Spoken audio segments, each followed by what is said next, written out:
We are playing TaleSpire. Well, playing is a relative term. We're building in TaleSpire today. We're building a D&D map, classic D&D map, Caves of Chaos, Compendium 2, Keep on the Borderlands, Module B2? B2.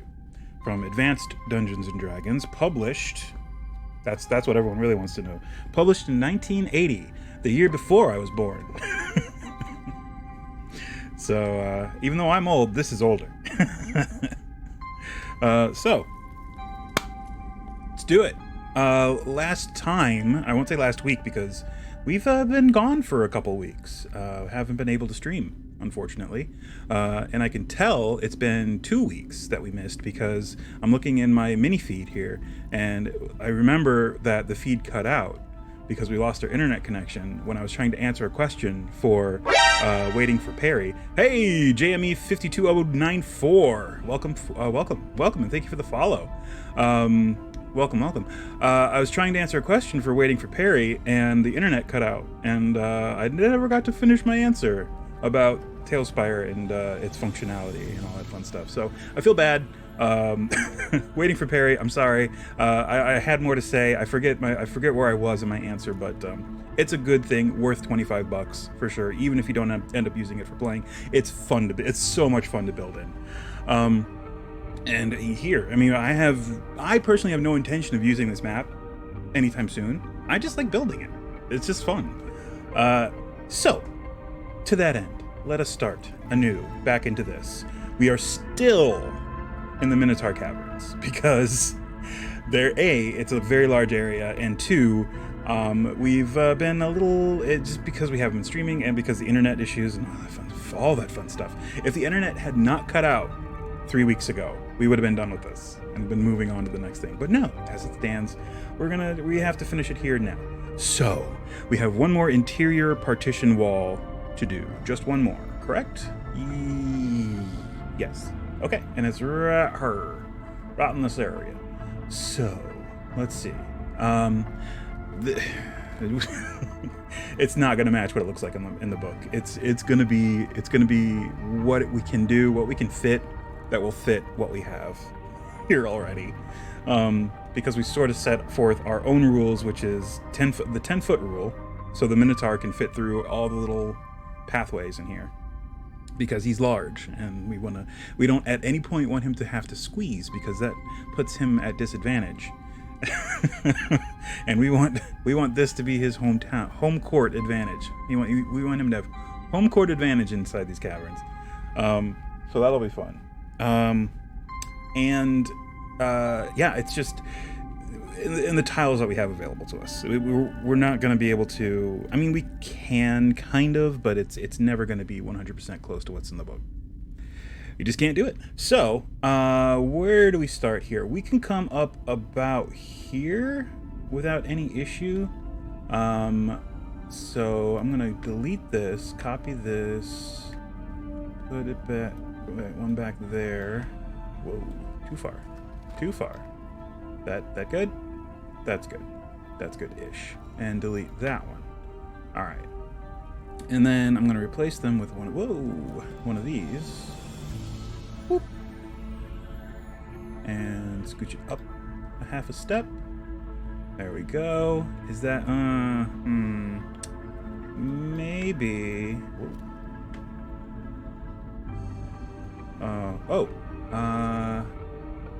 Yes, like that. That works. That's much better. So now we have 10 feet on either side the Minotaur can move through easily. This is cutting it a little close, but I think it's fine.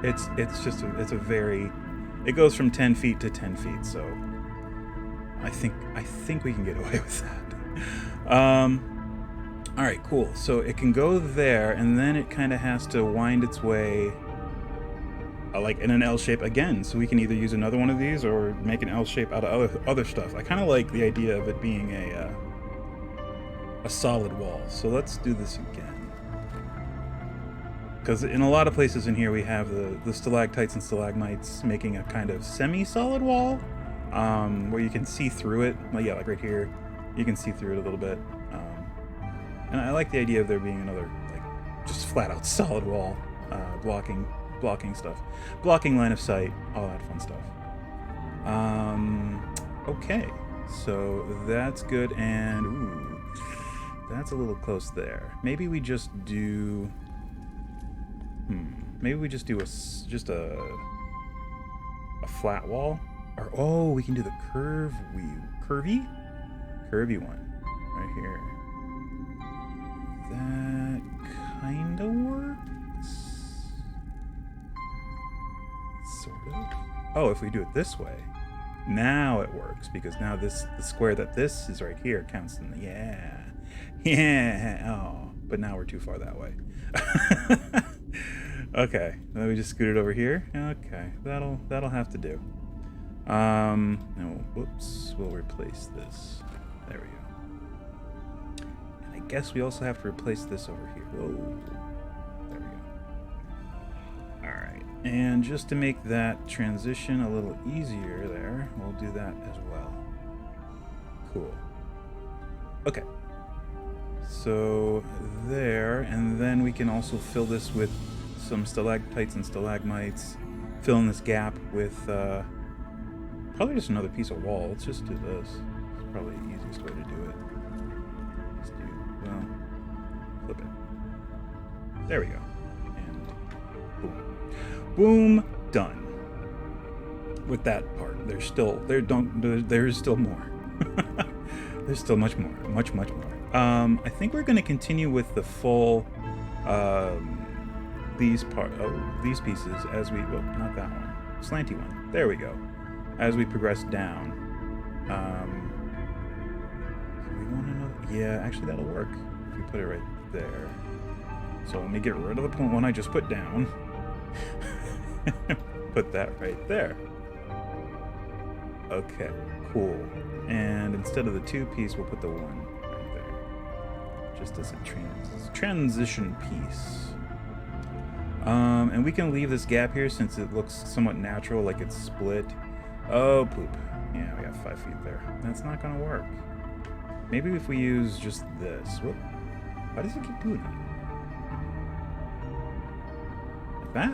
Is that better? That's a little better.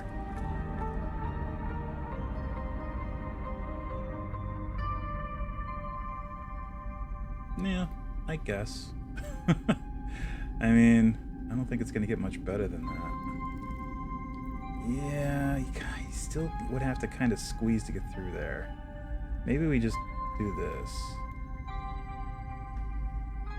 Because then we still have 10 feet-ish here. Yeah, we'll do that. Alright, and the rest of this we're just going to use stalactites and stalagmites. Because these solid wall pieces, it's just too much. They're not as flexible. They're not as flexible as I want them to be. All right. So, how high is the ceiling here? All right, it needs to get a little bit more. Right there. Perfect. All right, and we need another one of these for over here.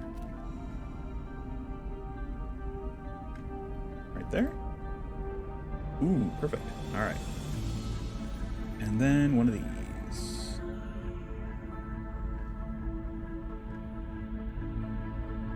So I don't even know where I left off in chatting about stuff.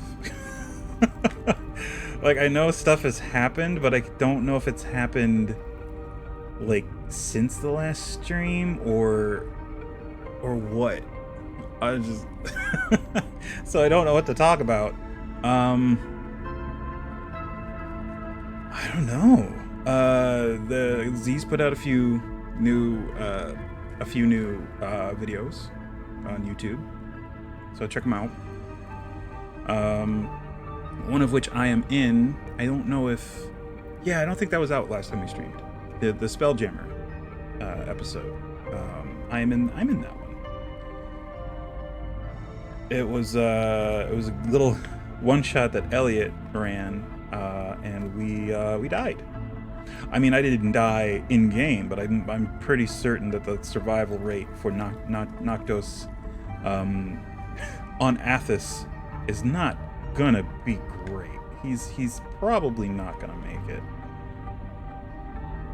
I mean, he has a lot of iron, so he could probably sell a bunch of iron stuff and steal and just live like a king on Athos. Sure, why not? He's a rogue. He's crafty. He's intelligent. He's one of the, I built him as a what is it called? The inquisitive rogue build, where instead of trying to hide to get advantage, you search for a weak spot and then you get advantage. It's the same action. It's a bonus action either way. A bonus action, look for a weakness and then exploit it, which I thought is cool. I thought that was very cool. It's a really neat concept for a rogue, and it kind of lends itself because it's a different build. Mastermind is a different build, but I can see it kind of being a kind of like a different version of Mastermind. Like you are observant, sure, but you're also a combatant. And you're crafty, but you're also a combatant. Mastermind never really strikes me.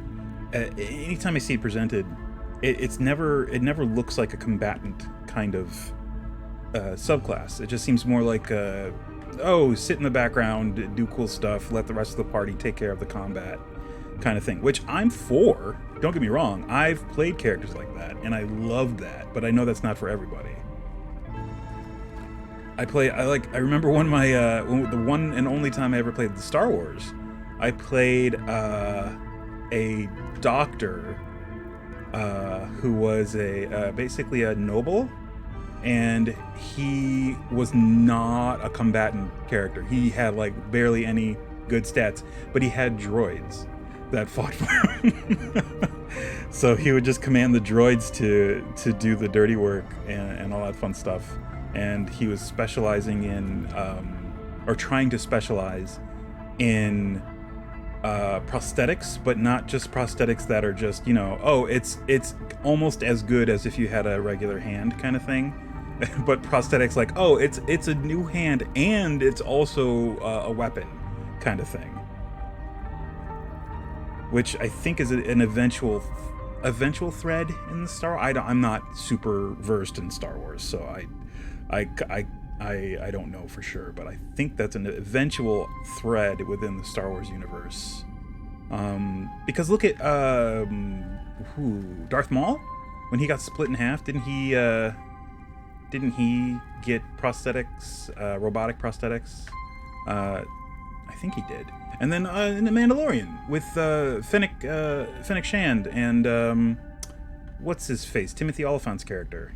They also went to the robotics doctor, which was essentially what my character was. And this was years before the freaking Mandalorian. This was basically what my character was working towards is cybernetic enhancements and stuff like that. So when that popped up on the Mandalorian, I was like, oh, sweet.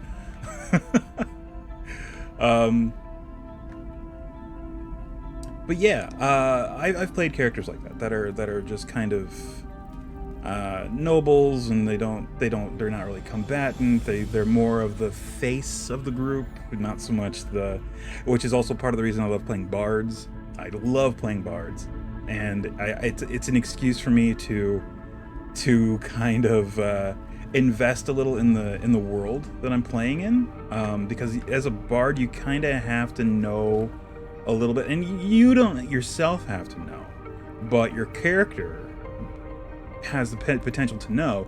So there's always the thing where, can I roll to see if I know this? And then if you roll well enough and the situation warrants it, the GM's like, oh, okay, yeah, you know this, and then you get to learn a little bit about the world, which I love. I love that, and I love, especially if it's a GM that's done their homework and done a good decent amount of world building. You get to learn a little tidbit. And I always try to put that in my games. I don't know if it's as appreciated, but I always appreciate it from the other side.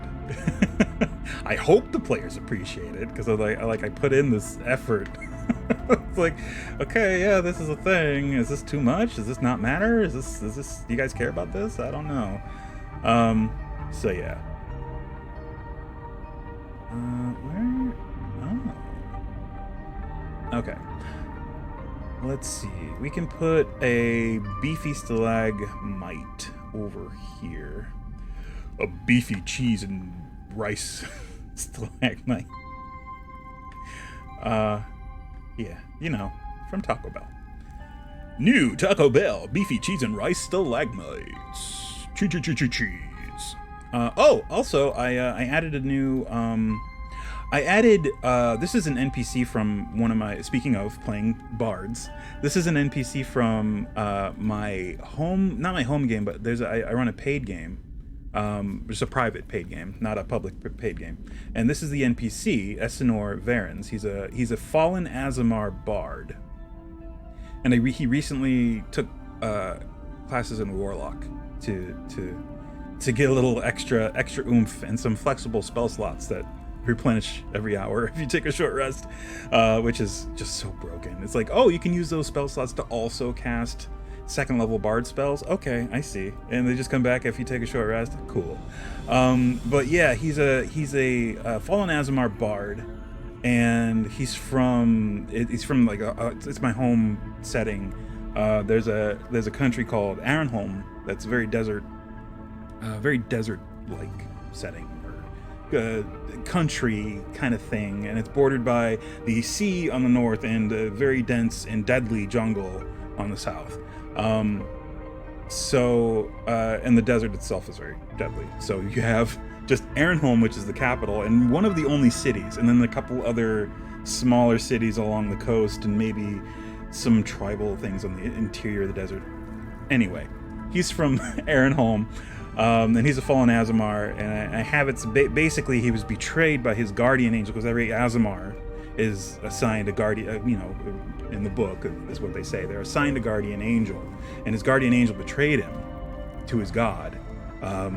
He didn't do anything wrong, but the angel did something wrong and passed it off on him, and he has became a fallen Aasimar, and his whole thing now is that he hates religion, and he hates God, the gods, and everything like that. But as a warlock, he took the pact of the Celestial, because he found in a book the story of a Celestial that was betrayed by their god, and he was like, oh, that's kind of like what happened to me. Let me see if I can talk to this cat and see what's going on. And it's Balam from the Tome of Magic, because that's the only one that really fit, and I thought it was really cool. But Balam the Bitter Angel is his patron, and so he has a bunch of healing spells and stuff. So he's like a perfect NPC, because he keeps the party alive, and he can also dole out bits of world building. So I love that, and he's one of my favorite NPCs that I've done. And I actually played him in, if anyone watched the what was it? It was Z stream back a little while ago, when we were Civ, right before it turned into Civ.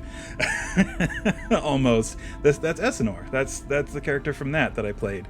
Only this one is much more fleshed out, and not so much a. It was the protagonist series. That's right. It was when Elliot was the protagonist.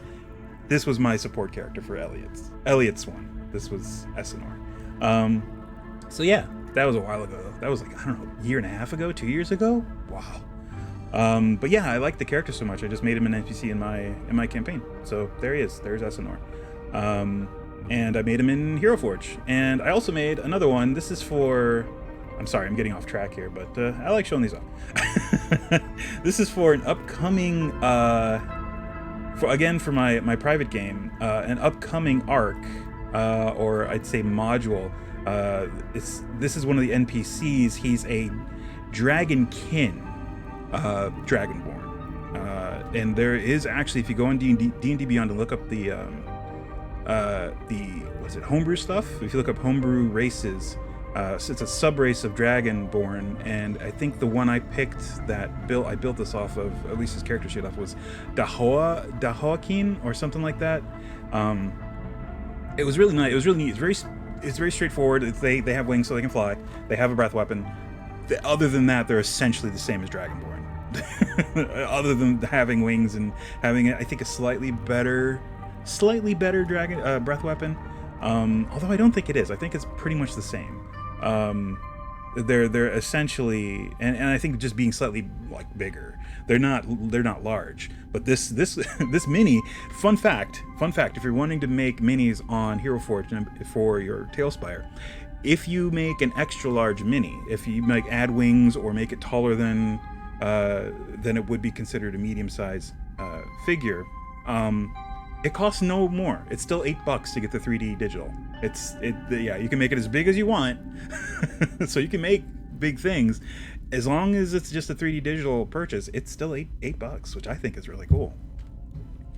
So yeah, I added the wings, and I was like, oh, it's extra large now. Is that gonna affect anything? Nope. It's still only $7.99.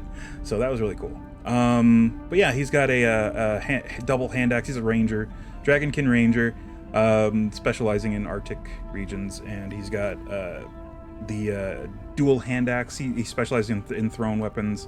So he's got double hand axe, magical hand axes that return to him after he throws them. He's got a vampiric one, and I think a giant's bane one.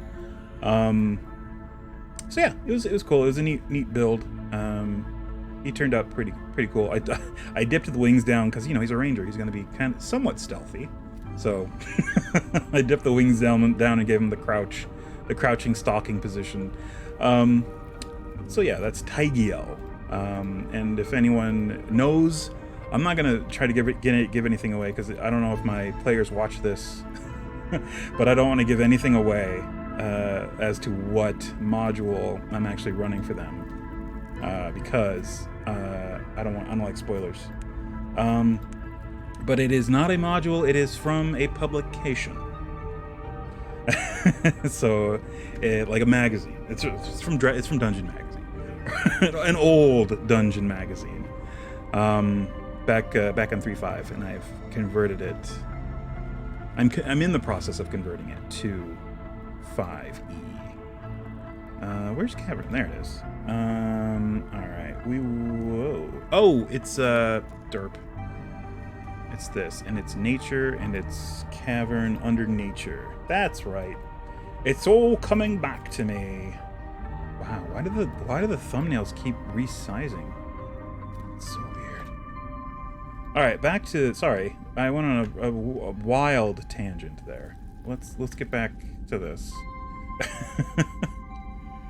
Back to this. Let's see. We can close that again. Just grab a little guy here. Him just a little guy. And this bad boy.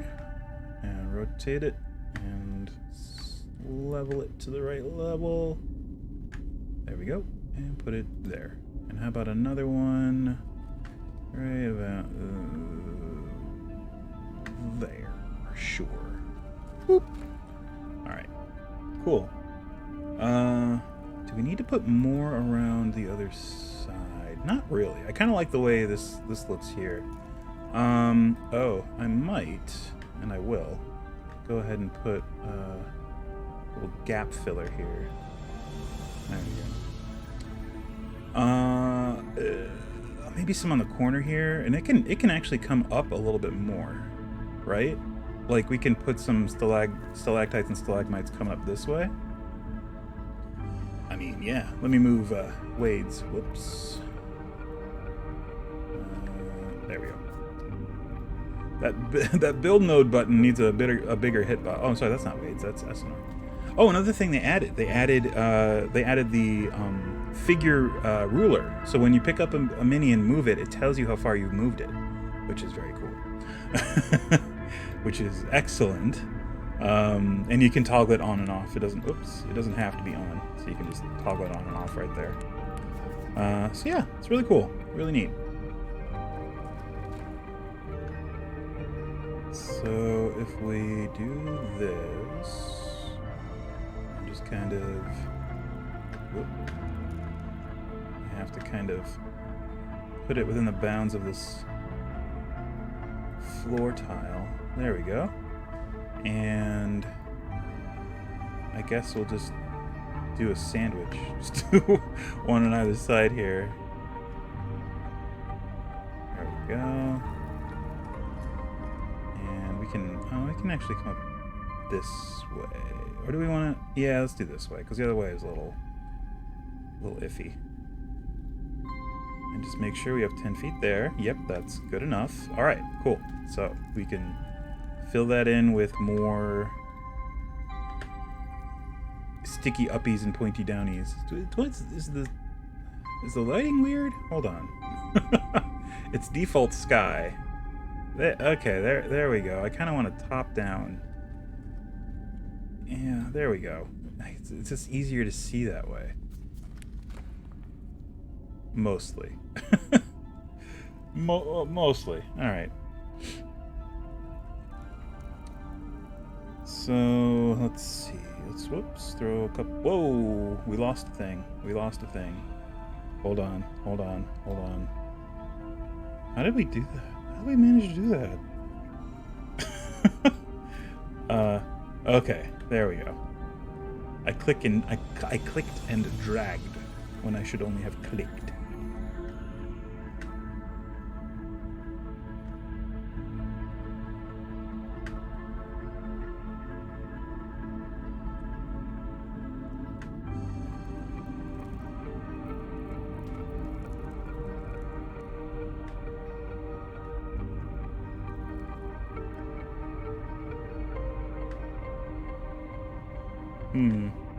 Maybe we should just use these smaller ones. That's a little too long.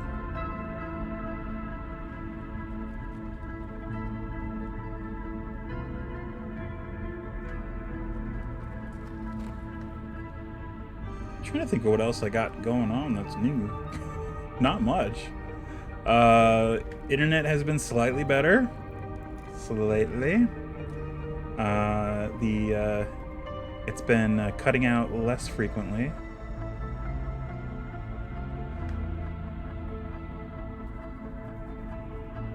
Alright. I think that's pretty good. It looks nothing like what it looks like in the book. So there's that.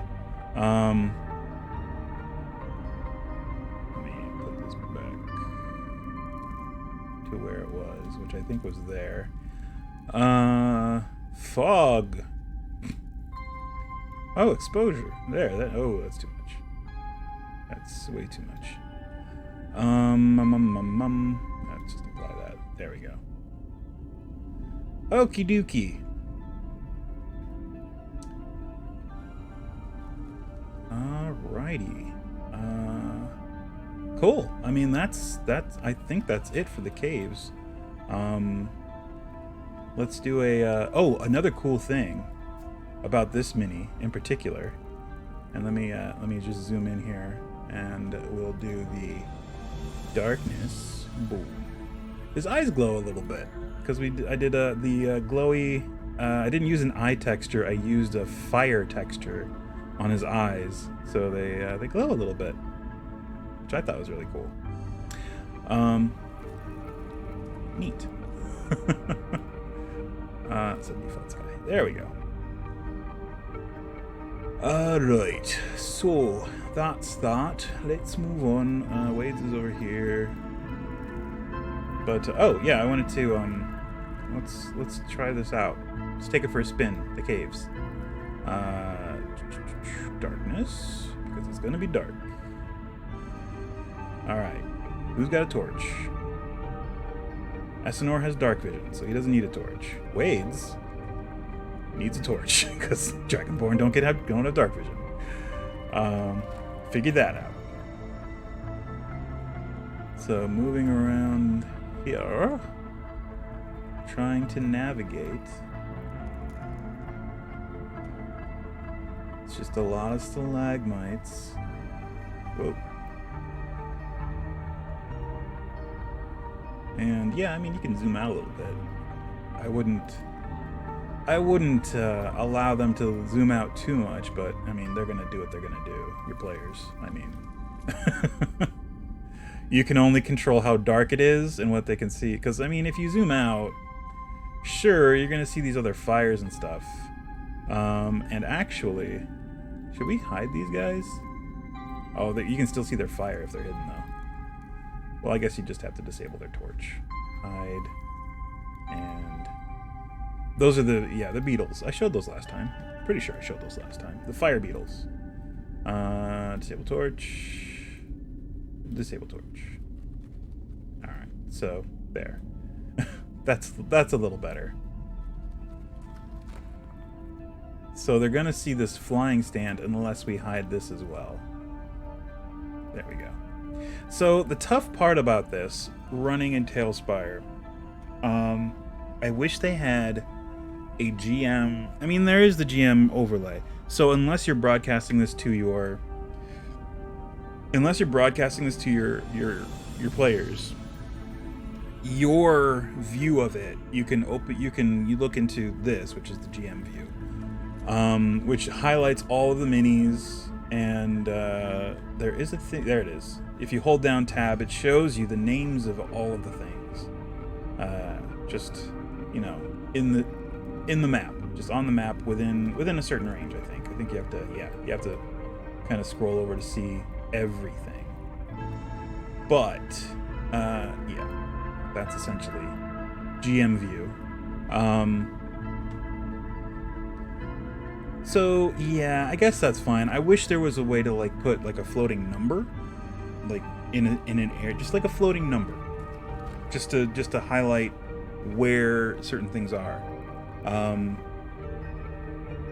So get on that, TaleSpire.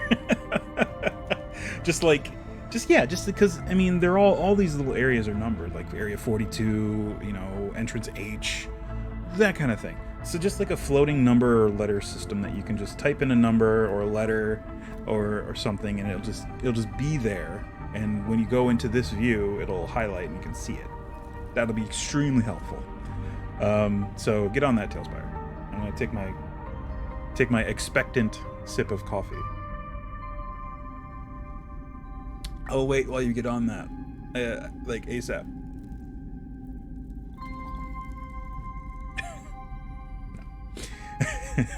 They still haven't done a drawbridge. That's been my big request for a while now. Ever since we did Keep on the Borderlands, was a drawbridge, a freaking drawbridge. Actually, you know what? Let's go to Keep on the Borderlands. There is one thing that I wanted to fix on KOTB that they have released. Here's good old Keep on the Borderlands. Here's our sad drawbridge. Whoop. Here's our super sad drawbridge. It is what it is. But they have added something that we can use, and that is the chains. So let's see. If we go into, I think it's Grim. Is it Grim?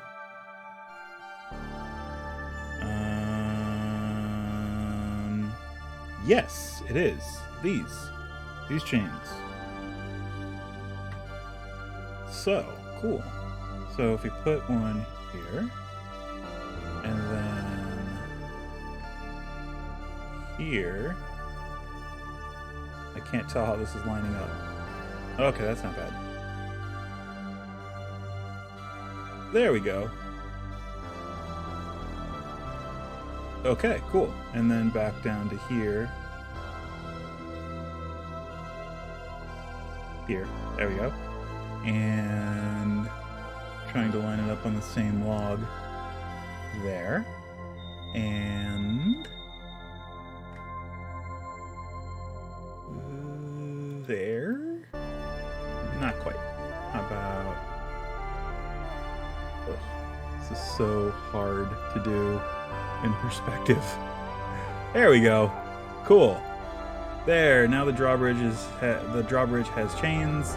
It looks more like a freaking drawbridge. Cool. It's been bugging me ever since these chains came out. I was like, oh, you know what we could do? We could do that, and I kept forgetting. What's this? Oh, that's a straight up and down chain. Cool. All right. That's all I wanted. All I wanted to do there. That's it. Back to the caves. All right. Cool. So the Minotaur caves are done. Dunzo. 100% Dunzo. Hattori Hanzo Dunzo. What? Cool. All right. So we have in close proximity to this area down here, there is Cave G, which I think is our next cave. And I think we should do it now because it's one of... I think there's one other cave that's a little bit like the ones we just did, like the natural kind of shape, the very organic shape. Cave G is smaller and also very organic. It doesn't have any interior walls though, so that's good. It's all just exterior wallage. It's on the same level as Cave A, and these I think are those at the same level? Oh no, they're not. Okay, so it's at this level. Okay, it's on the same level as this. So let me get out of there, go back into build mode, move my grid to there. Whoa, hello. There we go. Oh, that's not the right spot. That's the right spot. There we go. See, yeah, I would love to be able to just type A here, just right at this entrance, and I would know that whenever I go into GM view, that's Cave A, and also like just a little T here to know that that's a trap. That'd be great, you know. That should be highlighting with the. Oh well, I have to go into that to know that that's there. I have to go into my hide volumes to know that that's there. Oh well. Yeah, so just little floating letters and numbers. That would be great. I would love it. I'm sure everyone would love it. GMs everywhere would love it. Why is it? Oh, because now my cut all the way down there. Why are you doing this to me? All right, so sorry. Back in the build mode. That's gonna be over here somewhere. So from the corner of this, it is 1020. Okay, so let's drop down some measuring blocks. For that, we're gonna use, let's see, let's do something, let's just use these. We'll use these. So 1020, and then the entrance is right here. It should be right there. Why are these so big? The thumbnails keep resizing on me. It's freaking me out. So if that's the entrance, let me use the actual, it's in nature, right? Yeah, it is. It was this. These were what were you? No, actually. There's this. There's this. That's what we're using for the entrances. Correct. Okay. Cool. So this should be where the entrance of Cave G is. And I know we have enough room to do at least a normal height level because we start lower than this one. And there's space between this and this, just slightly. But, aside from that, we definitely have space. So, thank God. And this doesn't go much lower. I mean, toward the back end of that, it gets a little bit lower, these caves, but we're not going to go that far back by any means. Wow, this is turning out to be a little weird. Let me see. 10, 20, 30, 40. So 10, 20, 30, 40. Yeah. Okay. It's matching the scale in the book. Cool. All right. I guess that's all we can really hope for, right?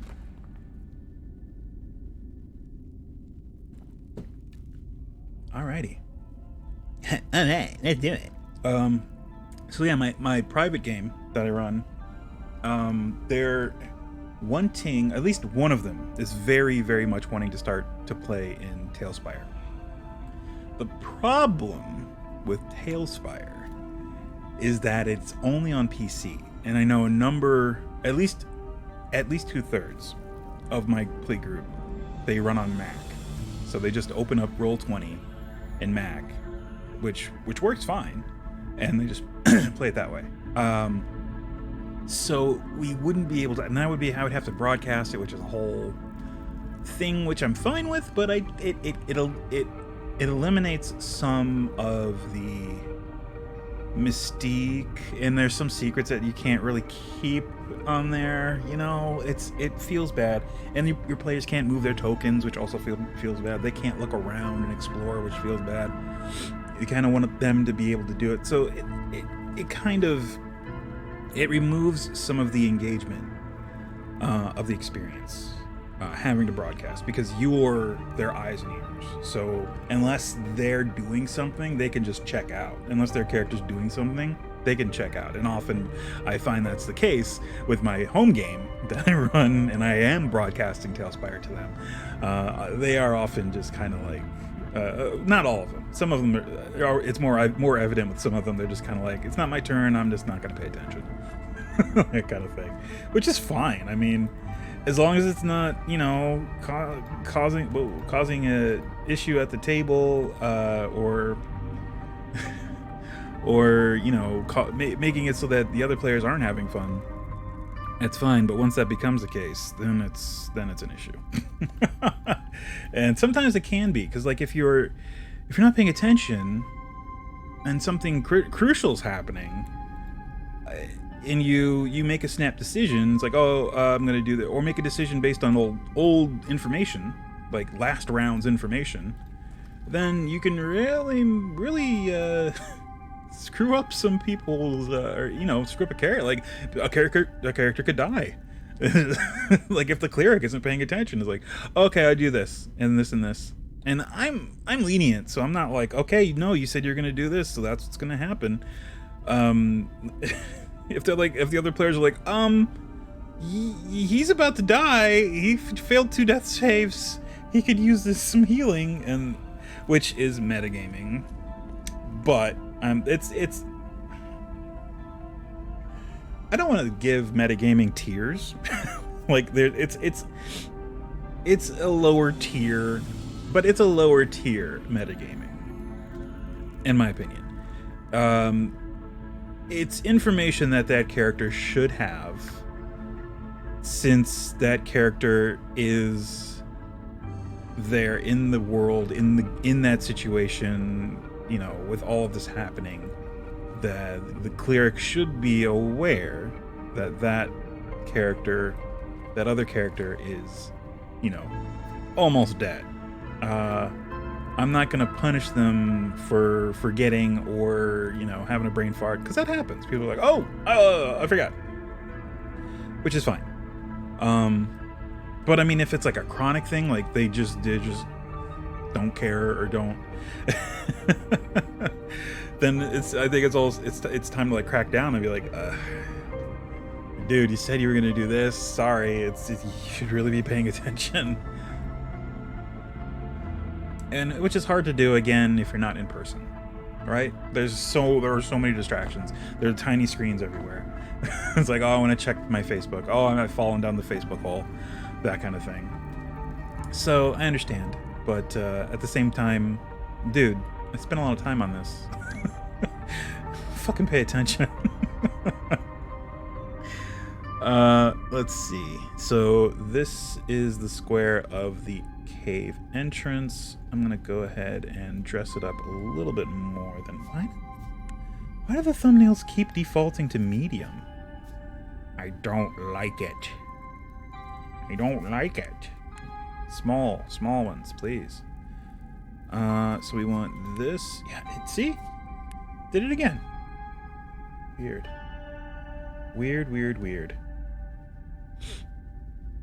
I tried going in and starting using mods here on TaleSpire. I didn't dig it. I didn't like a lot of the models. There was a lot of the things just didn't work. I don't know. I was probably just doing something wrong, but it just didn't feel. It felt like it had the potential to break TaleSpire on a level that we experienced with Skyrim, and I was not about to have that. I didn't want that at all. So I was like, let's just no. let's just put a stop on this right now. Because I don't. We have the Hero Forge stuff, which is fine. TaleSpire is still in beta. They're gonna release more stuff. The things that I want in the game, I can wait for, right? There are workarounds which I've experienced, which I found, like condition markers. That's a big thing. Like condition auras, or auras or spell effects, things like that. There are a couple. There's the magic missile attack that you can, animation that you can do, which is, and then there's the attack animation that you can do, which just is it's just fluff. That's just fluff. What you really want is something static or permanent, semi-permanent, that you can toggle on and off to show, oh, this person has bless. Okay, then there, boom. Select an aura, bless aura. It's just like this little halo. He's got bless, and you can do it on a couple of minis, whatever. But there's like a workaround. You can color the bases of the tokens, so you can paint the bases for kind of a status thing. But then you have to remember what's what, like what color is what status, and all that fun stuff. And so it's weird. Like even just stealth. If you put like I don't know. I don't even know what stealth would be.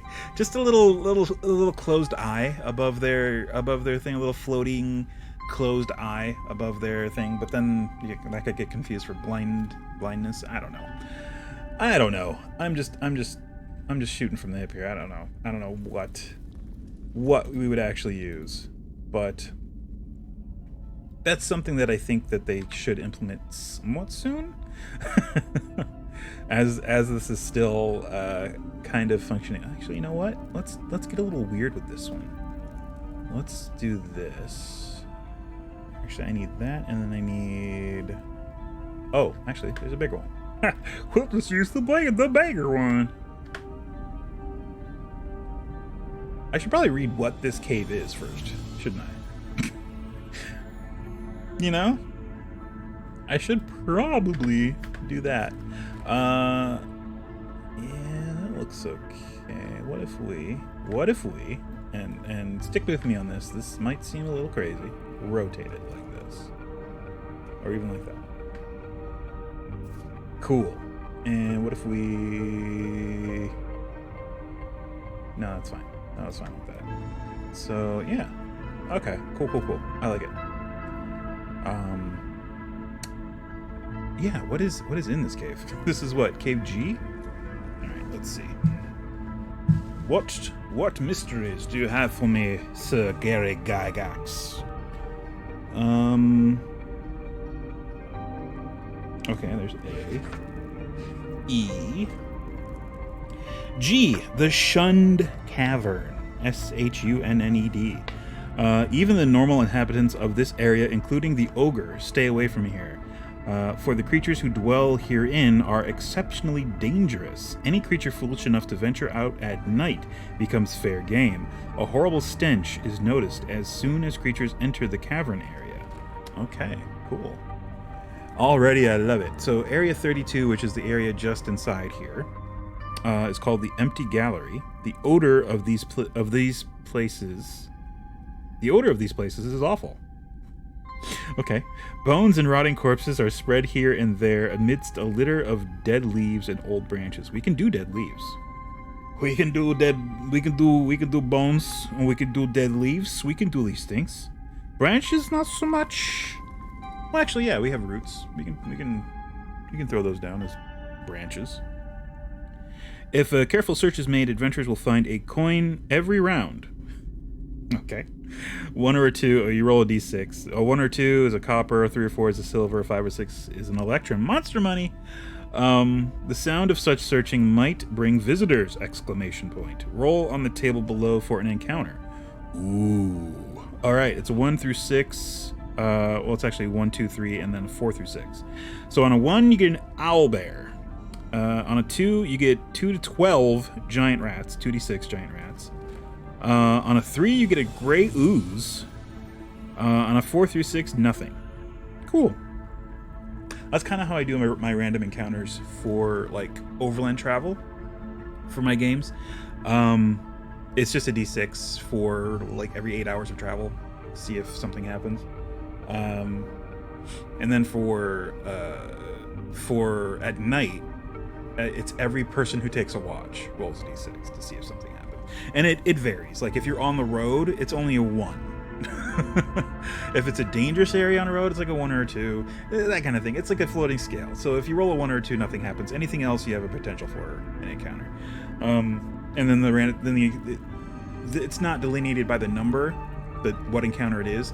It's just anything other than a 1 or a 2, there is an encounter which is determined randomly. That kind of thing, which I find is fun. And I just use Donjon, the website, donjon.bin.sh, I think is the thing. Excellent GM tool. I don't know if I've mentioned it here before. Donjon, donjon.bin.sh. Excellent GM tool. Just super great. Any edition of D&D that you're on.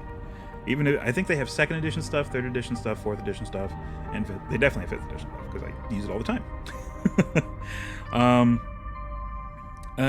Okay, so that's Area 32, the empty gallery, looking for coins and the potential for random encounters.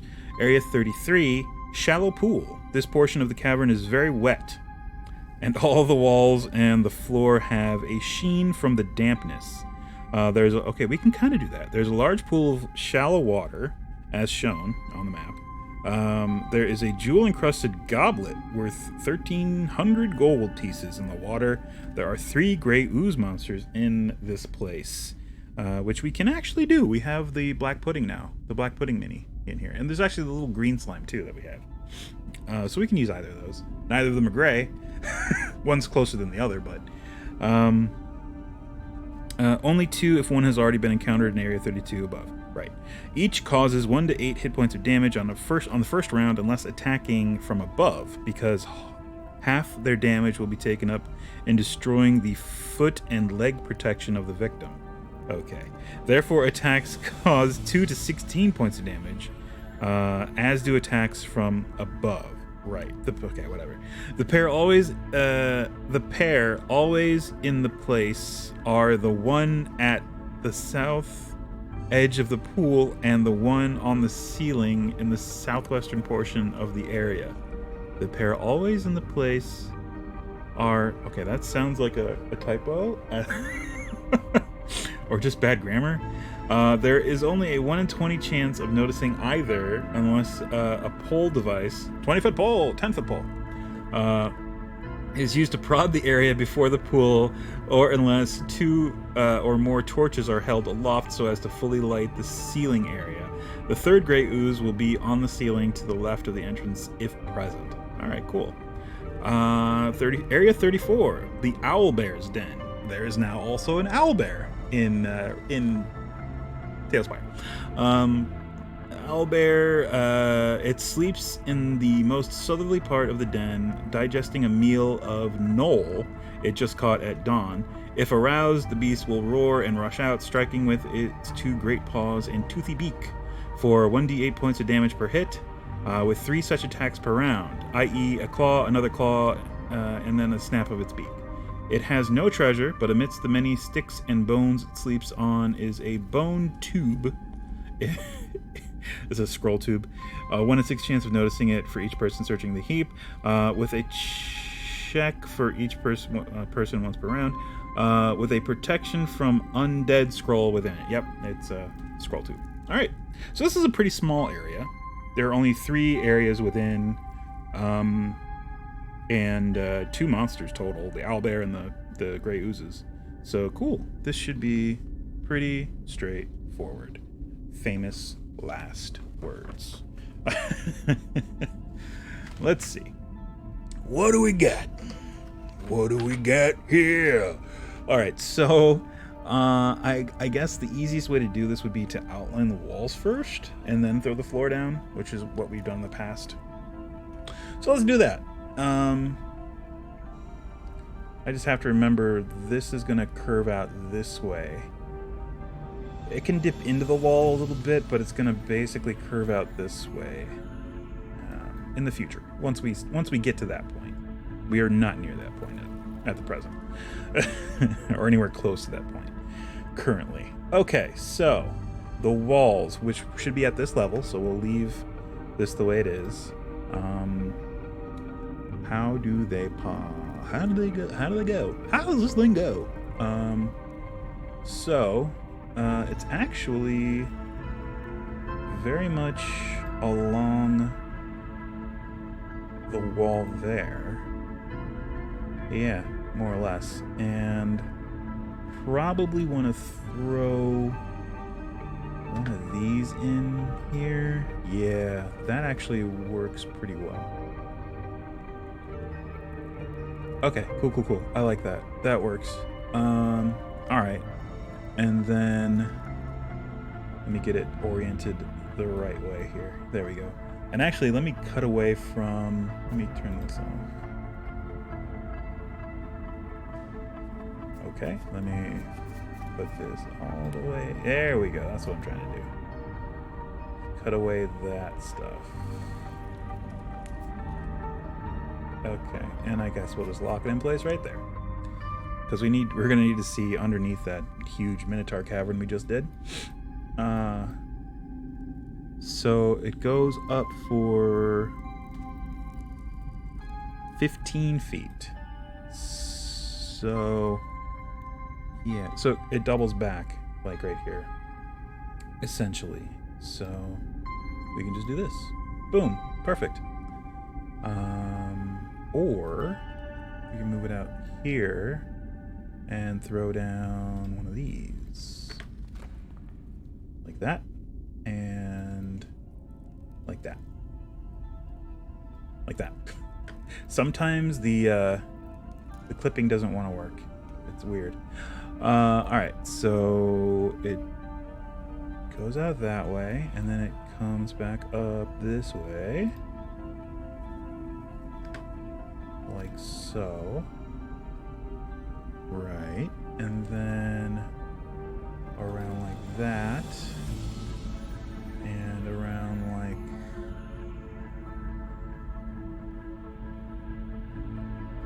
The scale on this is going to be a little weird. Let me scooch that there. And I'll throw one of these in here.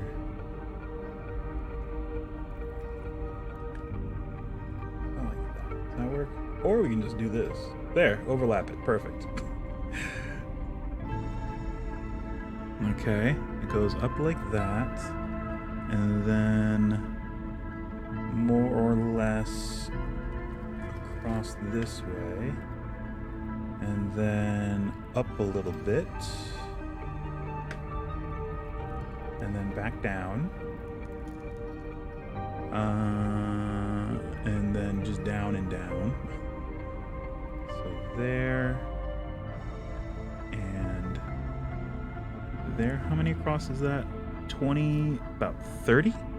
10, 20, 30, 10, 20, 30. 10, 20, 30. 10, 20, 30. Yes. It's 30. Alright.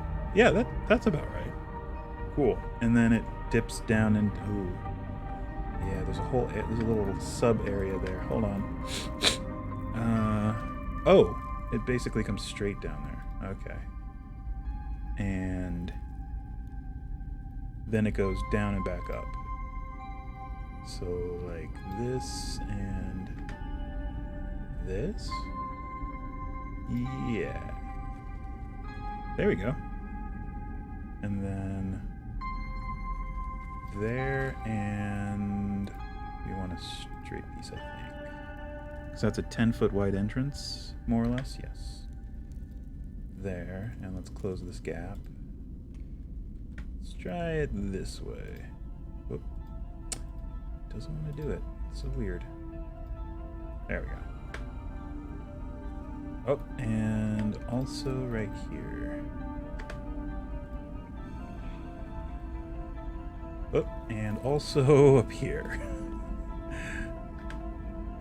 Boom.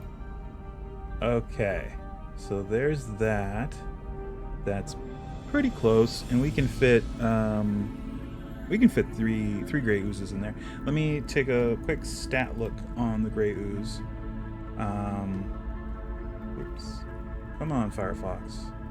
Come on, Firefox. Oh, actually, you know what? We'll take a look at the gray ooze after this little ad break. We'll be right back after this, and we'll look at the gray ooze together.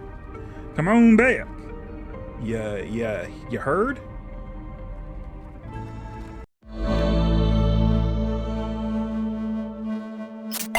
Oh, we're back. Hi, how's it going? So we were going to take a look at the gray ooze together. I think does this still work? It does. Hooray! There's the gray ooze.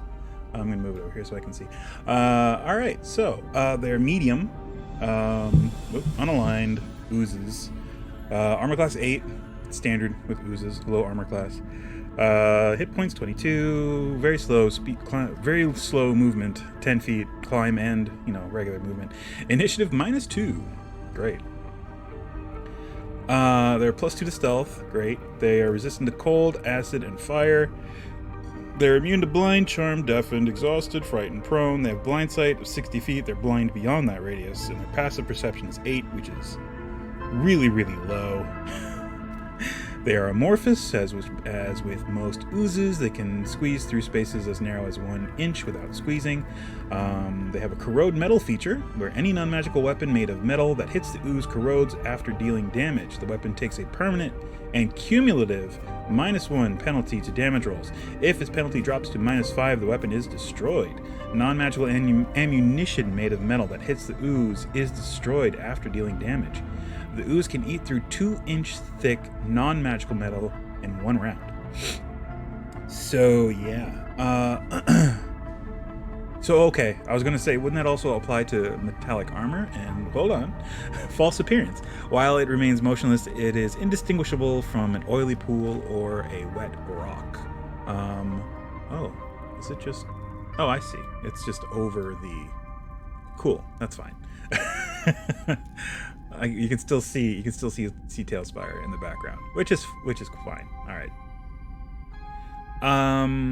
Pseudopod. It's a +3 to hit, 5-foot reach, hits 1 person, 4 damage average, 1d6 +1 bludgeoning, plus 2d6 acid damage. If the target is wearing non-magical metal armor, its armor is partly corroded and takes a permanent and cumulative -1 penalty to the AC it offers. The armor is destroyed if the penalty reduces its AC to 10. So cool. These suck, because then these not only deal damage, but they also, consume resources from the PCs. It's like, oh, I now have to, either go find a new weapon or find new armor or just deal with it. Bring extra stuff is the thing. Always be prepared. So yeah. Slow death. An ooze kills its prey slowly. Some varieties, such as black puddings and gelatinous cubes, engulf creatures to prevent escape. The only upside of this torturous death is that the victim's comrades can come to the rescue before it's too late. Since not every ooze digests every type of substance, some have coins, metal gear, bones, and other debris suspended within their quivering bodies, like an aspic. A slain ooze can be a rich source of treasure for its killers. Yeah. So, yeah, a bunch of other random stuff from the gray ooze, but for the most part, it's just the gray ooze. Cool beans. So let's get back to this. So there are going to be 3 of those MFers in here. They are medium, so they'll fit. they'll fit just fine. And we have tiles where we can do like shallow pools. We can't do a big shallow pool, unfortunately, but we can do like a 2x2, a series of 2x2 shallow pools of water, which I think will suffice. All right, continuing with our Cave G creation. He's a rock and roll creation. Let's see. I guess we want to come down here.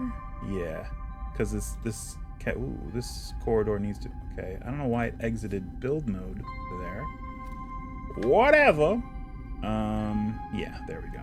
And we want to continue with 10 feet there, ish, and diagonally come down. That's actually fairly close to what it is in the book. This shape here, surprisingly. Oh, I forgot to turn on my flashlight. That helps. No wonder I was having issues seeing. I was like, why is the sun all slanty? You can tell it's been 2 weeks since I played streamed TaleSpire. I ran a my home game in TaleSpire last week, which is getting interesting. They're fighting I think I talked about this on my Zelda playthrough. They're fighting a beholder and a custom monster that I found on the homebrew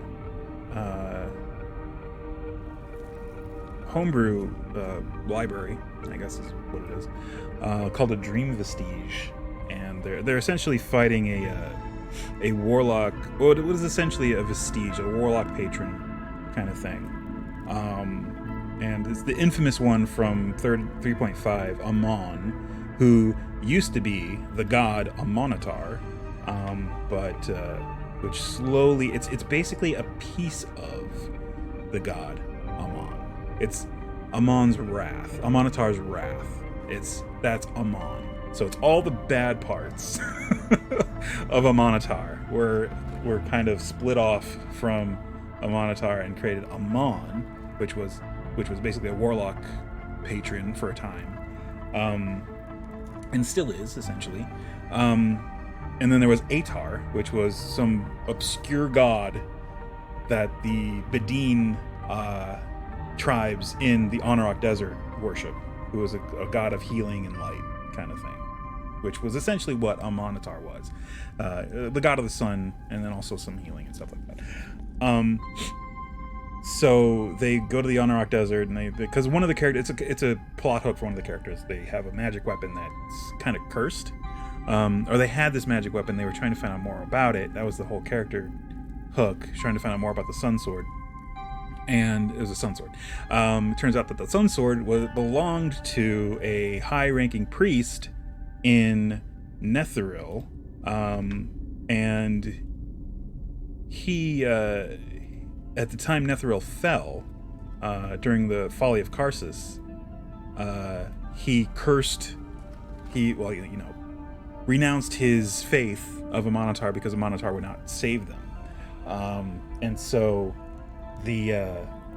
over time, the sword initially was fine. It was just a sun sword for a time, but then once the faith of a Minotaur gradually, because it didn't stop altogether when Netheril fell, it gradually split a Minotaur into Atar and Amon. And as that happened, the sun sword, it was drawing from both of them, but the beholder was trying to, who I haven't named yet, I think Thraxamundus is okay as a name for a beholder. Kind of Xanathar is that's the infamous beholder of Xanathar. Thraxamundus. I feel like Thraxamundar is an actual existing thing, so I don't want to go Thraxamundar. I want to go Thraxamundus. Anyway, Thraxamundus is trying to obtain the Sun Sword because as it stands, as he is sort of influencing, he found the temple that the priest the priest who originally held the Sun Sword, his temple, the big temple that was the main temple of a minotaur in Netheril, which was called Synod. And it crashed in, and this is all canon. This is all canon. The Synod and the priest and all that stuff. The sword is, I worked it in. So the priest and Synod existed. And it is a ruin in the Anauroch Desert, in the, what's it, Stone Reaches? Stone something? I don't remember. Anyway, so that was all canon. I took that from that, and I wedged it into this little mini adventure but this is the end of the campaign, so they're sort of winding down. So they're anxious and chomping at the bit to play the next campaign, which I am also anxious to play because I've been over this before. I want the players to play characters that they're invested in from the start. Because this last campaign, it went from 4th edition into 5th edition, so there was changes and there was some disconnect as to, oh, my character doesn't work the way it used to, that kind of thing. So I'm excited about that. They're gonna actually, play characters that they themselves worked on and made made them the way they wanted, that kind of thing. So I'm pumped about that. Did I come down too far? I don't think so. Let me see. Where's the entrance? The entrance is more or less right there. So that's 10. And, oh, maybe we are a little far down. Let's go like that. There we go. That'll do. So yeah, I'm pumped about that. Anyway, they're fighting this beholder that's kind of orchestrated this thing, trying to... He found Synod. He found a researcher called Algothra the Mad, who was, mad only after her research into the fall of Synod and Netheril and all that fun stuff, which is also canon. Although my iteration of her is probably not canon. She's just this husk that Thraximundus has been using to lure the holder of the Sun Sword into Synod so that he can obtain the sword for himself.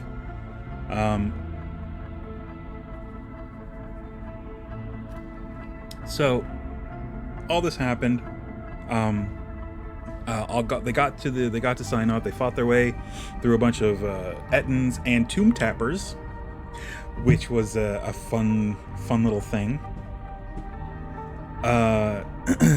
To find their way into the depths of Synod, narrowly avoiding a encounter with some iron golems, which might still happen. They're still there. The golems are still there. They're just kind of staying out of it for now. I am totally... I don't know if I'm even doing this part of the map. This part of the map is very weird. But yeah. So currently they are fighting the Dream Vestige. That is Amon, essentially. An avatar of Amon. More or less. It's more or less him.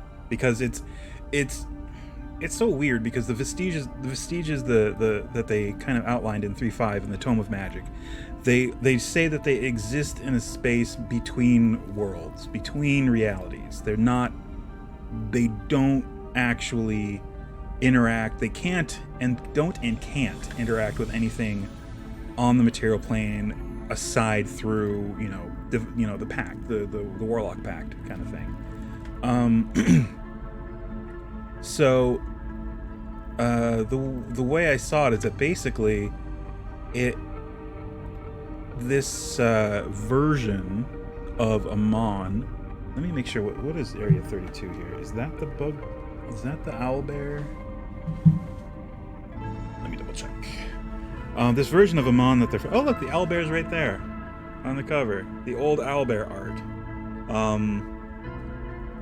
It would not be in that kind of situation with the masoned walls and stuff, but yeah, they're fighting the owlbear.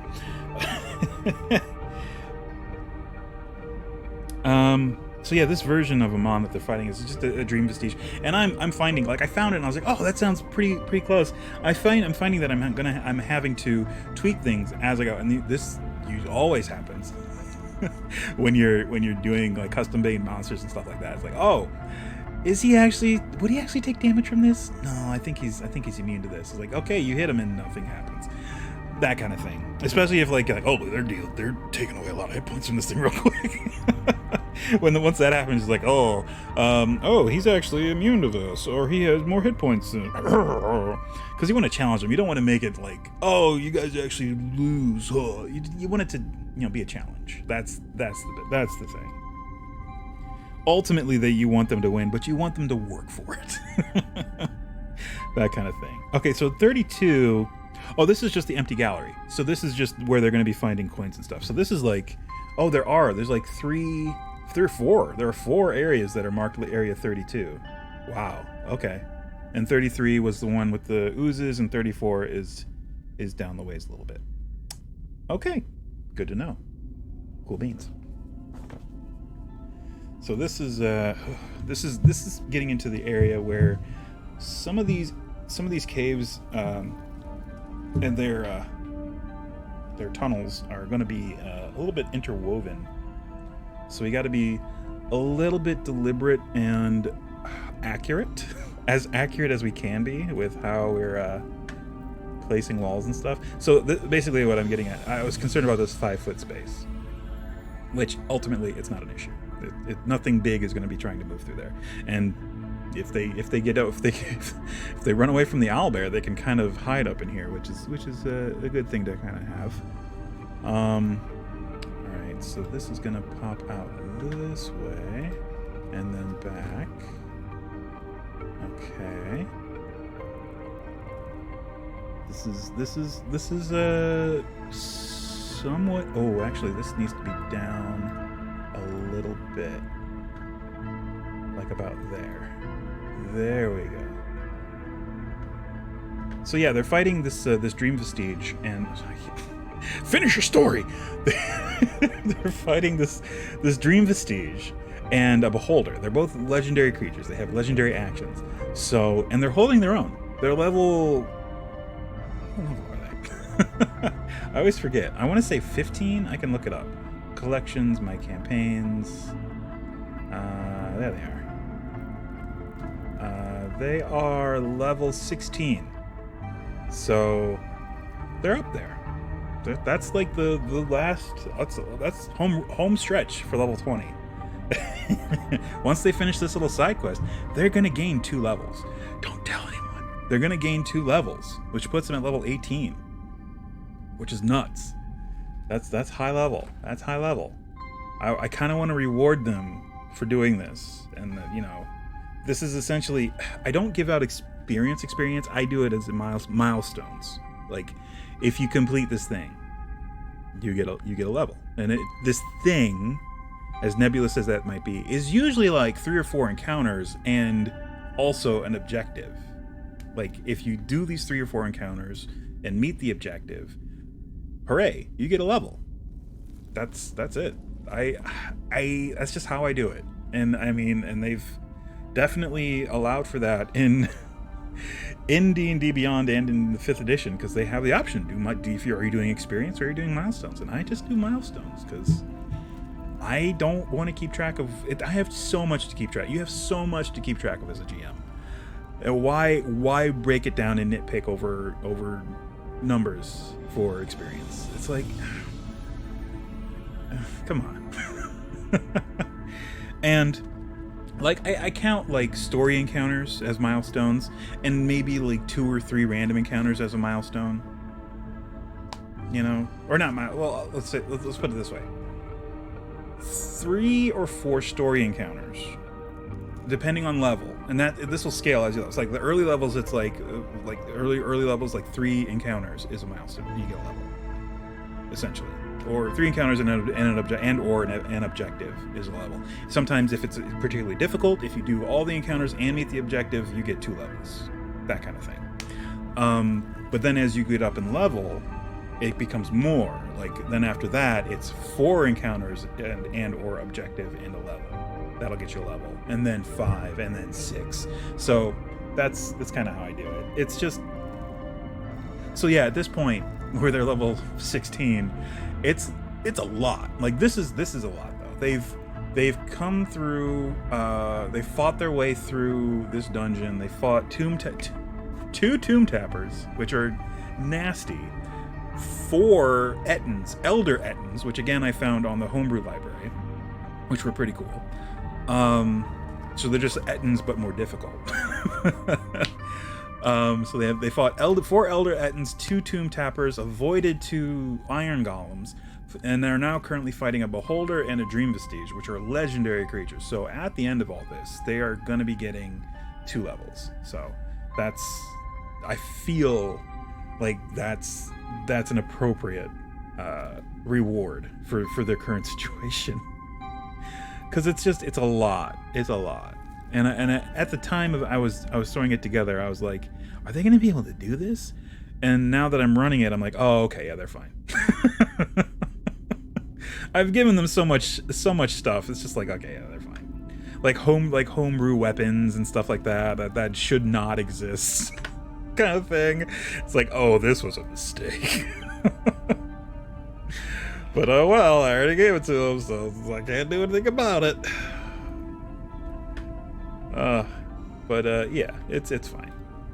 You know, live and learn, and now I know, and I've been doing this with my private gang.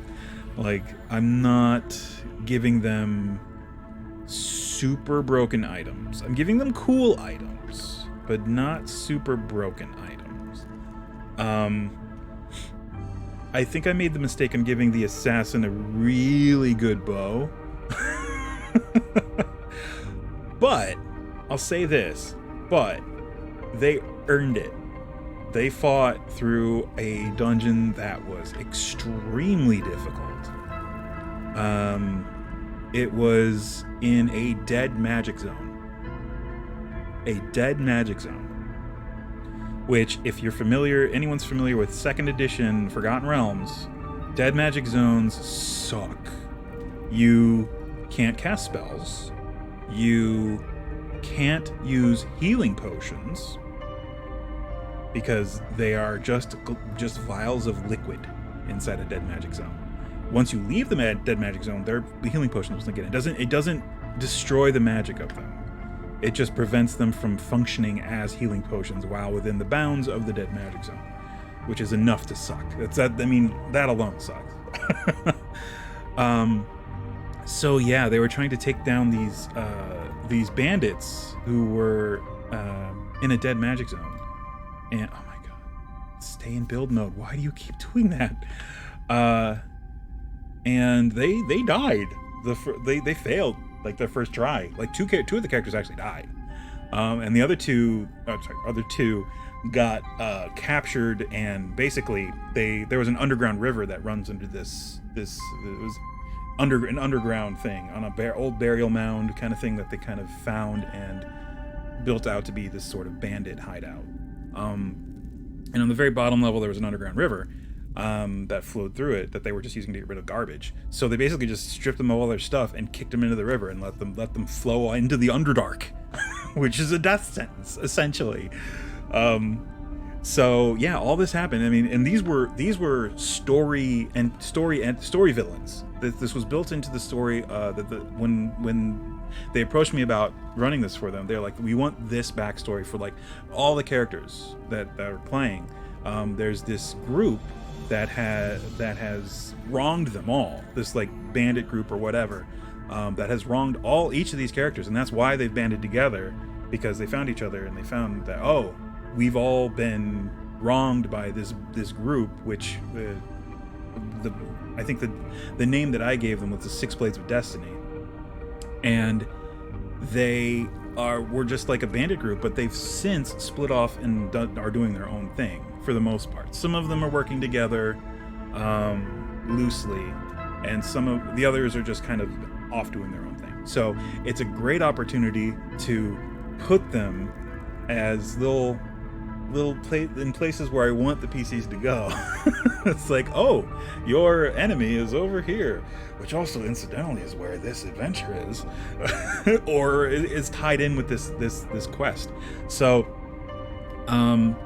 that was, I mean, and it was one of these 6 Plays of Destiny was the leader of the bandits, and he had this bow, and it was tied in with they're using the dead magic zone to produce a magic resistant poison that magical healing could not heal, which is a big issue, because most of the time it's like, oh, just have an antitoxin, or oh, lesser restoration gets rid of it. No, or what is it? Cure poison, I think that's also a spell. I always forget.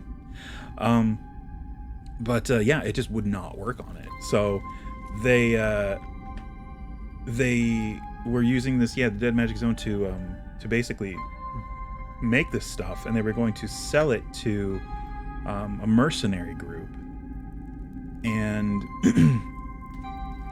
the PCs like foiled all of that. The long story short, the characters that got kicked into the Underdark made their way back to the surface, and in the process met the 2 characters that were the new characters for the players whose characters died in the Underdark, which worked out, because one of them was a drow, and one of them was a it's from the Guide to Ravnica. What's it called? Oh, a Simic hybrid. And it was pretty cool. A monk, a Simic, which was really cool. A Simic hybrid monk. And is this? Oh, actually, that's perfect size. Cool. And put that there. So yeah, the new characters basically saved the surviving characters. How am I gonna do this? Do I need to come down a little bit more? I think I do.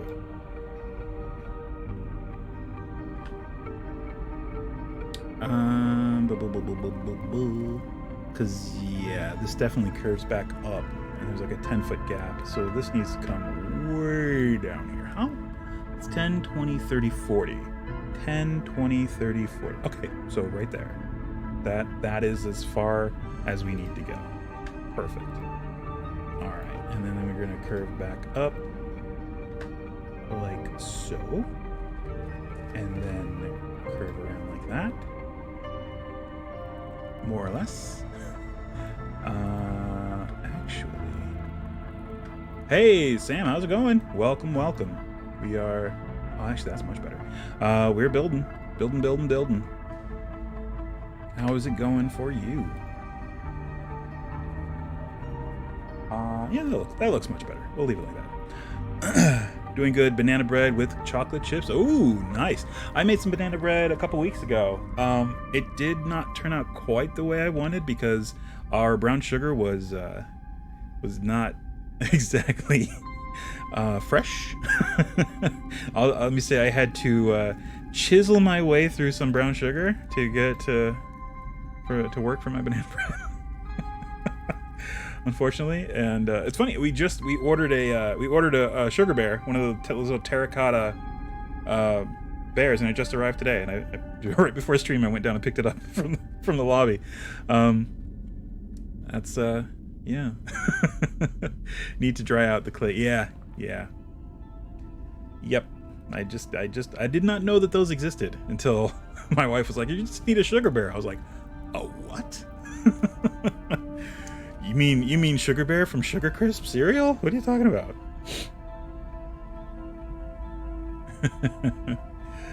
Oh man. So yeah, we're doing good. We're doing good. Good. Glad to hear about the banana bread. I'm a fan of banana bread. I did walnuts in mine. Yeah, that's how a lot of people react to it. A what? A sugar bear?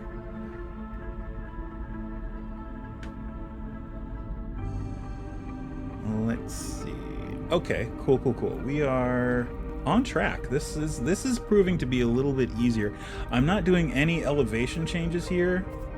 I probably should be. We'll do that after the fact. I think we kind of want to dip this area down a little bit, just because that's where the oozes are, and it's, if it's down a little bit, it's damp.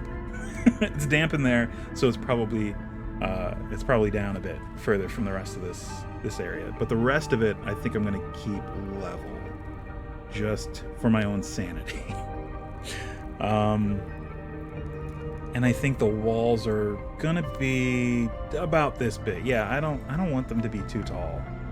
I mean, we could. We absolutely could, as long as we don't run into the floor up here.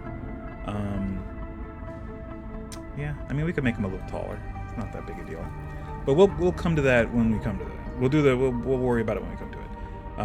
Let us continue with these. So from the entrance, we've come about 10, 15. Let's finish that out and do a full 20. So 10, 20. How far does it come from? So let's see, 10. Oh, actually, that cuts across there. There we go. So 10, 20. And then it goes down. Whoa.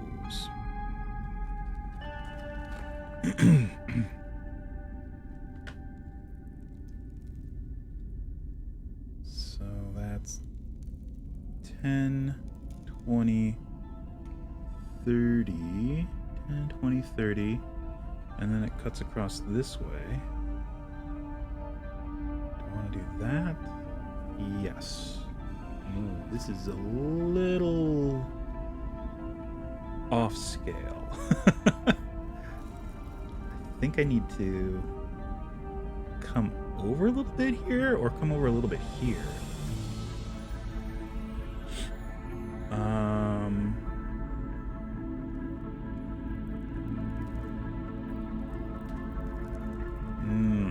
That leaves only 5 feet for this part, unless I do this,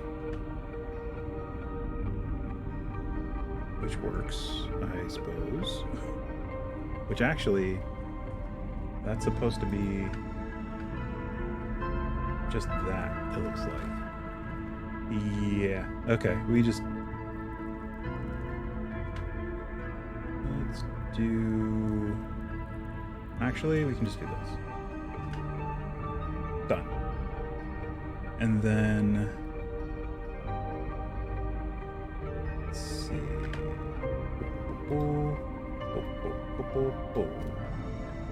Is that enough? The more I look at the walls, the more it looks like overcooked corn pudding. A little bit. It's got nuggets. What's that Deadpool quote? This shit's gonna have corn in it.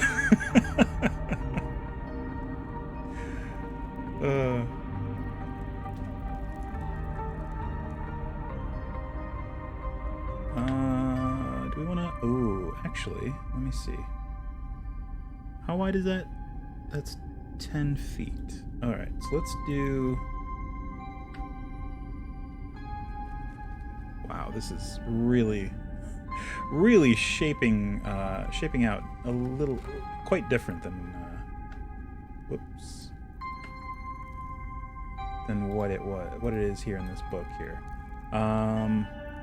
Okay.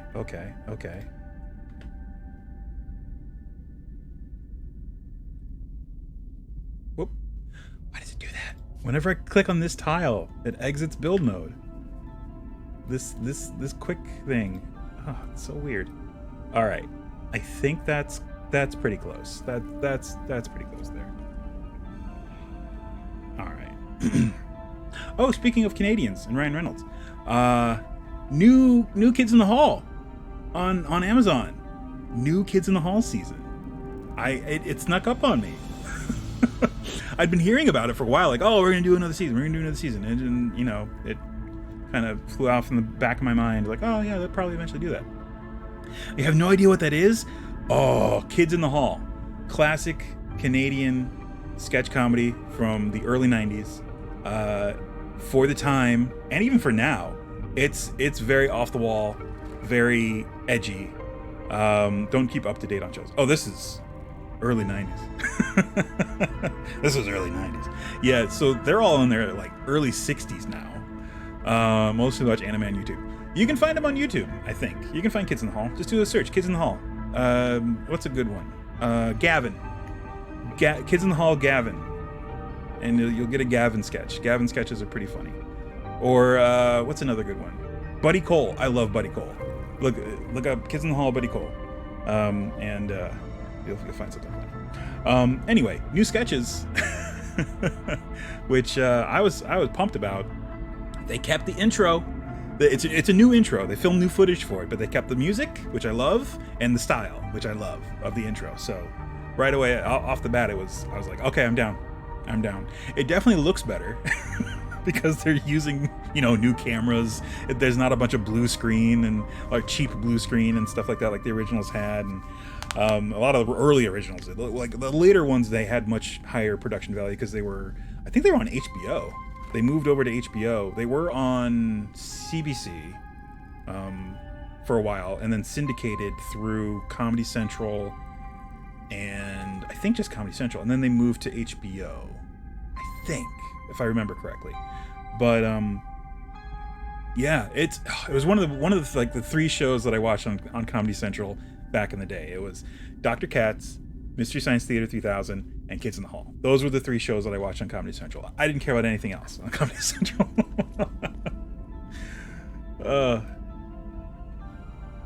But yeah, new sketches and a new season, and it's pretty funny.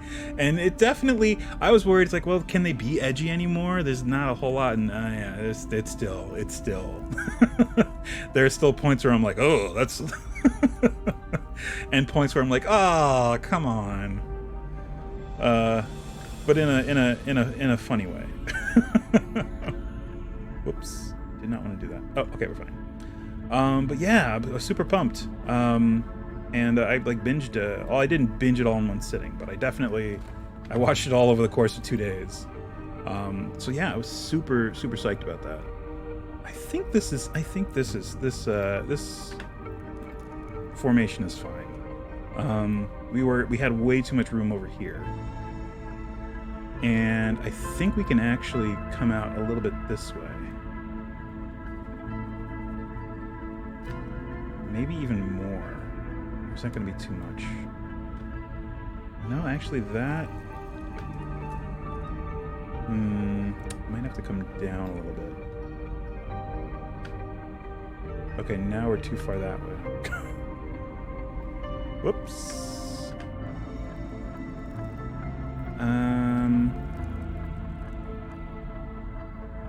Defeats the purpose of what we were trying to do. How big is this? 10 feet. It's supposed to be 10 feet. So there. There's 10 feet. Huh. I guess that's fine. It feels like it's too wide. Okay, well here, how about we do this?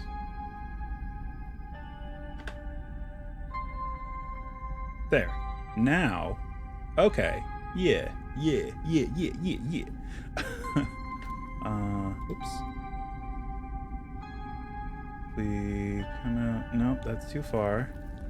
Then that narrows that. That narrows that. It's like a chess game. Oh, I know. I'm just using the wrong tile. What if we use this? Aha. Oh, no. Okay, that's a little better. It sticks out. We wanted it to stick out just a little bit more there, and now it is. Okay. Good enough. Alright, so it's going to come in a little bit here, and then I think we use another one of these right about here. And we're going to connect that with one of these. Cool. Works for me. And then beyond this point... Oh, actually, yeah, that just comes straight down. Like right here, it should just start to come straight down. So we could come out like that. And I think we 100% should. So we're starting to drift a little wide there. There we go. It's like chess has squares and you can play by yourself. Yeah, 100%. Yeah.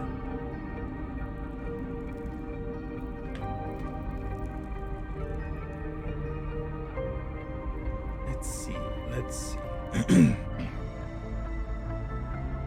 So that goes out like that. This is more or less going to be straight down. It's about 15 feet. It looks like it gives them about 15. So maybe we come straight down from here. Yeah, that doesn't really slant. So yeah, it would be more like this.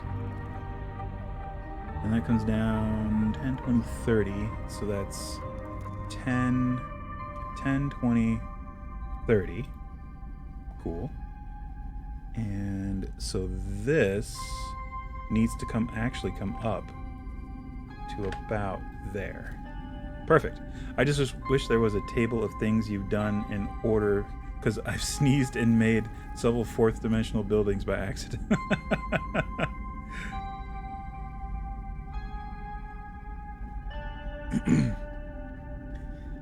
Let's see. Okay, so that only comes down that far. Cool. This can come down farther, actually. Now that we have all this space.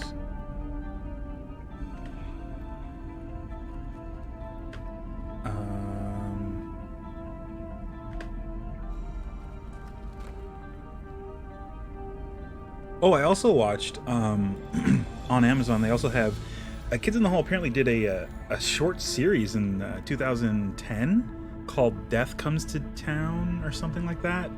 But yeah, it was 12 years ago, which was weird because I watched the new season, which is current, and they're all like 60 in their early 60s, and then I look at the "Death Comes to Town," and it's 12. They're 12 years younger. And it's so weird because some of them look much better. Like, what happened in those 12 years? not to be like mean or anything, but age comes for everyone. But like some of the guys is just like, what happened in those 12 years? But yeah, Death Comes to Town was also pretty funny. It's more of a it's not a sketch comedy thing. It's more of it's just a story. It's just one interlocking story with characters. But yeah, so it's not so much a sketch. It's just one big sketch over the course of 8 episodes. But I guess I never heard of it because it was on the CBC, and I don't get Canadian anything. We don't get Canadian broadcasting. At the time, I didn't either. Back in 2010. Should this move down a little bit? I guess it should, actually. Let's try this. Boop, boop, boop, boop. Wait, that needs to be 10 feet, right? It does. Yeah, that's fine. The only time I've seen Canadian broadcast was Total Drama Island. I'm not familiar with that. Is that one of those, like a reality show?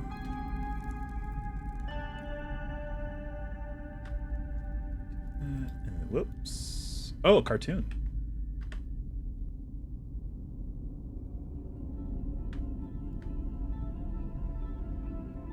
Basically joke about reality shows. Gotcha.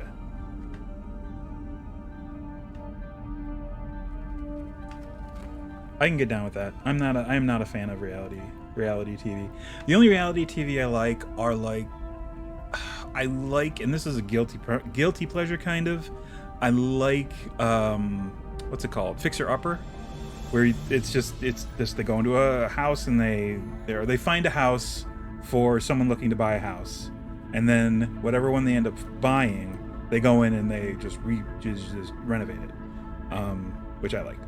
And like cooking shows, kind of. I like the British Bake Off. I like British Bake Off.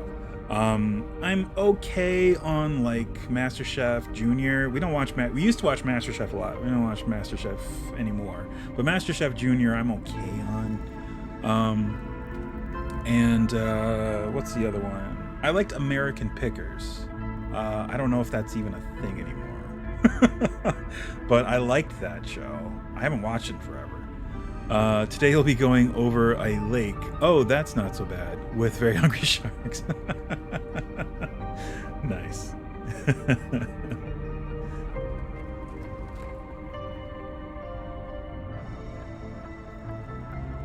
Alright, so this is what, 10, 20, 30, 45-ish? That seems about right. 10, 20, 30, 40. Yep. Alright, so that's about the correct shape for that. This is more or less the correct shape for that. Yeah, kind of. It's what, 20 feet? So this actually, this should come down a little bit. I don't know. Because this needs to be 10 feet. This needs to be here.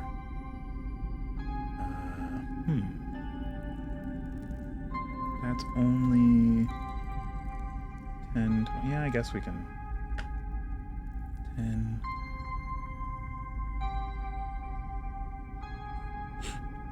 Just like, is this correct? I guess, yeah, we'll split the difference. We'll just put it there. That's fine. There we go. Okay, so we get down this far, and then it jukes over to the left. Like so. And ooh, yeah, we are. Oh, no, never mind. Yeah, there's not a whole lot of room there, so we gotta leave that where it was, which was here. There we go. Yeah, that's fine. I mean, it's not going to be 100% ever. Maybe that just needs to go down to there. Yeah. All right, and then I guess we come over for 5 feet, and then back up.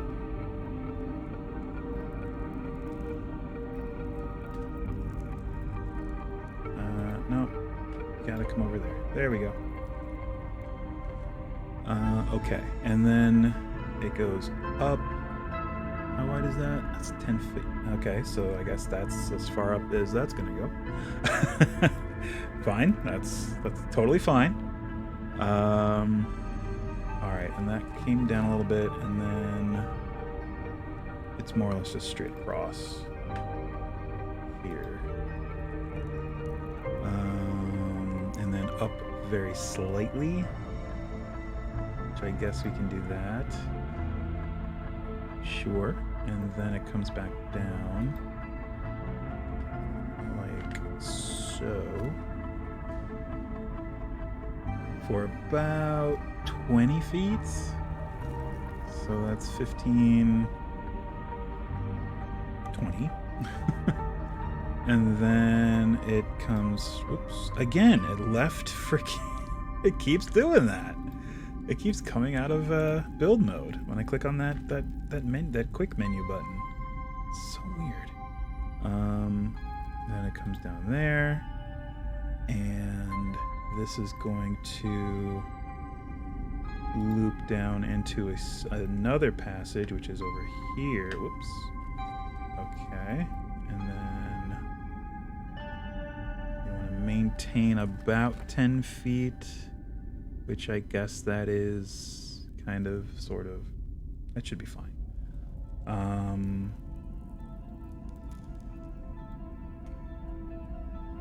Yeah, and then it just comes down, and then there's just a dead end. So, this, and that, and I guess a couple of these. That'll do it.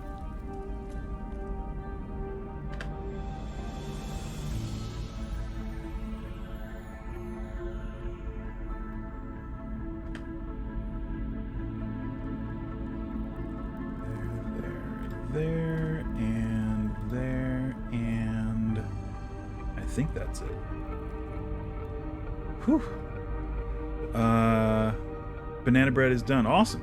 By a Tarask left nut. I just googled the Caves of Chaos. It is yeah. Oh yeah. It's a big project. It is a big project. Yeah, it is this entire thing. We are currently here. We just did the Minotaur caves, which is this cobbled mess, and right now we're doing the Forgotten Caves, or the whatever they're called, the Shunned Caves. That's what it's called, Shunned. So, yeah, it's a bit of a project. We're making our way downtown, walking fast. Faces past, and I'm homebound.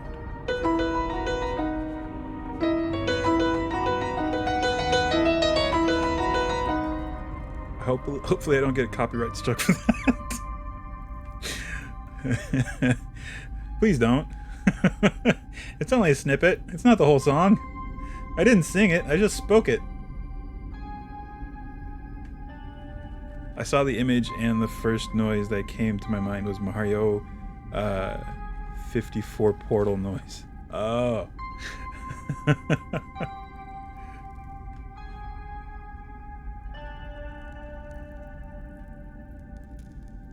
All right. Oh, 64. Right. I was like, 54. Wait a minute.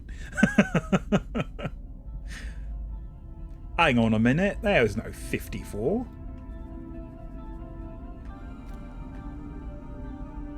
And I don't want this to go down too far. I think maybe just like to there. Yeah, I think that should be fine.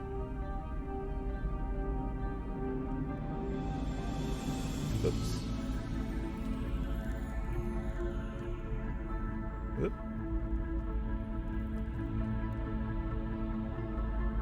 Alright, and then I guess that one will be up, and we need a gap filler here. So that'll be at the same level. That'll be at this. Actually, that should be good, just like that.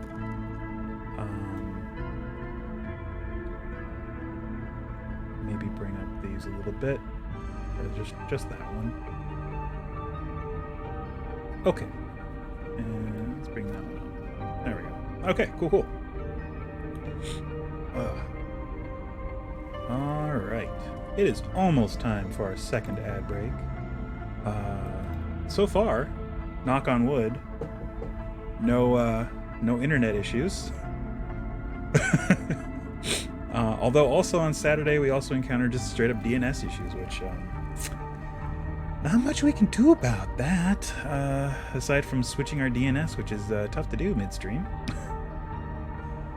All right, so that's good. We got the elevation change for just that section, and it's going to be, that's the damp area where the slimes are, the gray oozes.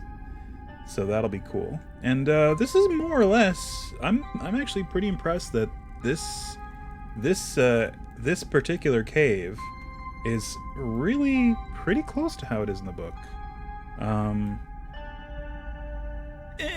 Yeah. there are definite liberties taken here and there, but for the most part, it's pretty close.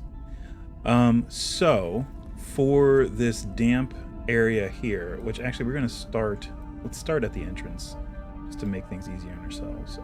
And also, let's move the grid. There we go. It's sort of important, isn't it? Put that there, and oh, you know what? I completely forgot. How our order of operations here. We put the wall under the walls, or the flooring underneath the walls first, because we are weird like that. So let's go ahead and do that. And we can just do that. There we go. Cool. And any of these outer edges are going to be covered by tiles that are along this. Actually, they're going to be covered by this wall. the wall of the ravine, so we don't even have to worry about players seeing. Players aren't going to see this.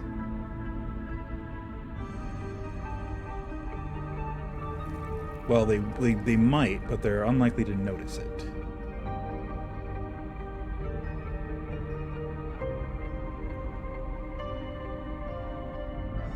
Yeah, this is much easier with the 1x1. I don't know why I was always using the 2x2 to save time, I guess, but ultimately it's quicker this way. So I don't know.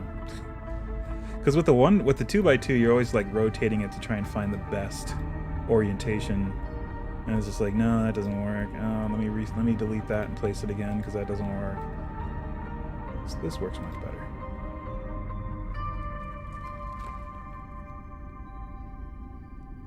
Whoops. So anyway, back to Kids in the Hall. Sorry to jump back on this topic. I really like the new season. Especially the intro. It was very much in the spirit and style of the original intro and featuring the music of Shadowy Men on a Shadowy Planet. A band that I discovered because of Kids in the Hall. And I have the vinyl box set of their music because I love it so much. And it's just that song, their intro song for Kids in the Hall, which they kept the same. For this season, which is just perfect.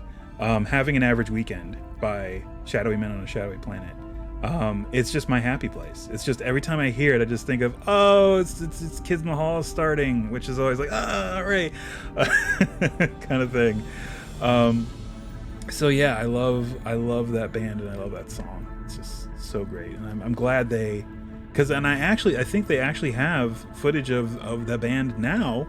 The actual members playing in the intro, which is again super awesome because they were they don't just do the intro music, they also do like the incidental music for like the the bumpers in between sketches and like before and after commercials and stuff like that, which it's on Amazon so there aren't commercials anymore, but just in between sketches, which that they also kept the same. It's just black and white footage of behind the scenes or just them just fucking around or whatever. It's so great.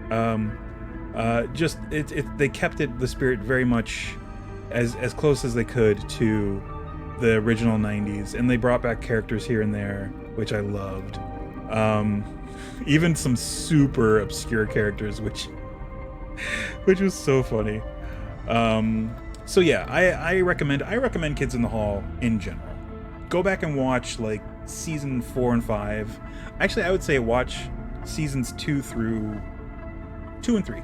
Watch seasons 2 and 3 of Kids in the Hall, and then watch the new one. If you want to, watch seasons 4 and 5. It's when they start getting a little bit more. The production value starts getting up a little bit, but they're not. I don't think they're as. Actually, no, they're still pretty good. But yeah, I mean, they're still pretty good. I was going to say they're not as edgy, but no, they're still pretty. They were still pretty edgy in seasons 4 and 5. But it was more fewer and far between. A lot of time they did more artsy stuff. A lot of the Bruce McCullough sketches that he directed or pieces that he directed were very avant-garde, but in a funny kind of avant-garde way. So yeah, I just recommend Kids in the Hall in general, and definitely check out the new season and be ready. I don't want to spoil anything, but be ready for super inappropriate humor. It's super inappropriate humor. Not in a way that's malicious or hateful. They're never malicious or hateful. Which is always something I really liked about them. And they are definitely they definitely address a lot of the current issues with this within the like pertaining to the comedy that they used to do and are still kind of do with with this new season. They cross-dressed a lot, and they still cross-dress in these new sketches, which is more difficult to do for I think a 60-year-old man, but you can do it. It's a thing you can do. And one of the greatest things that I think, and personally, well, maybe not personally, but especially because I'm a huge fan, is Eddie Izzard is in a sketch, and that was just like, amazing, perfect, and he's not in drag. Amazingly, for a sketch comedy show where so often the male cast is in drag, the Eddie Izzard is not in drag for his one scene in the one sketch he's in. Which I thought odd, but hey, it's fine.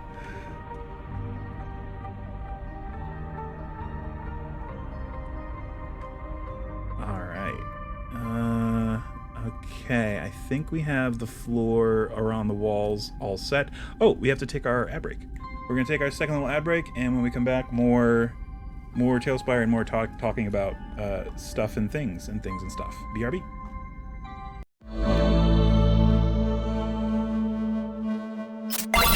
How's it going? We are back from the break, and let's turn the music back on here in TaleSpire.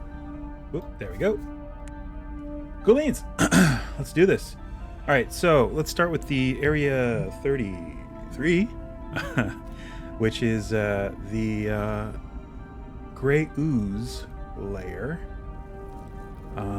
So we need to actually, let me swap out that tile for what we're going to be using here in this area, which is, let's see. We want to go in here, nature, perfect. Swamp. These tiles. Yeah, baby. Look at that. Perfect. So let's use this. Whoops. This. That there. That's too low. There we go. It was down too far. I'll do that, and I guess we'll start with this here. There we go. There we go. Oh, and you know what? I shouldn't have done this area, because I'm gonna have to use the swampy 1x1 tile. That's okay. We'll swap it out. Not a big deal. It is a big deal, and I'm sad. No, we're fine. Whoops.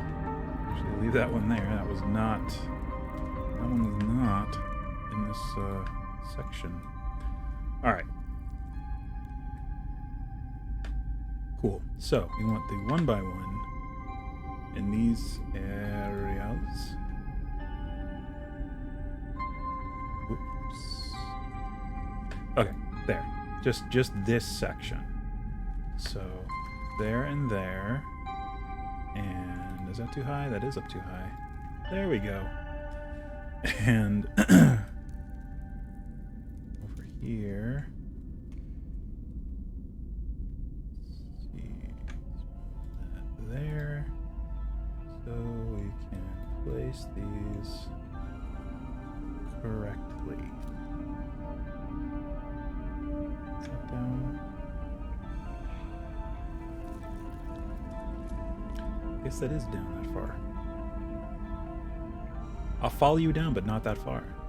Wherever you go, I'll follow you down. Oh man, speaking of, I guess the 90s again. And music, specifically, in this instance. My wife bought some Walkmans for, specifically for the radio part. Because since the season's coming up, and we like to go out to movies with our friends, and because of the pandemic, a safe way to do it is the drive-in. And as long as you're, smart about it and don't congregate outside of your pod.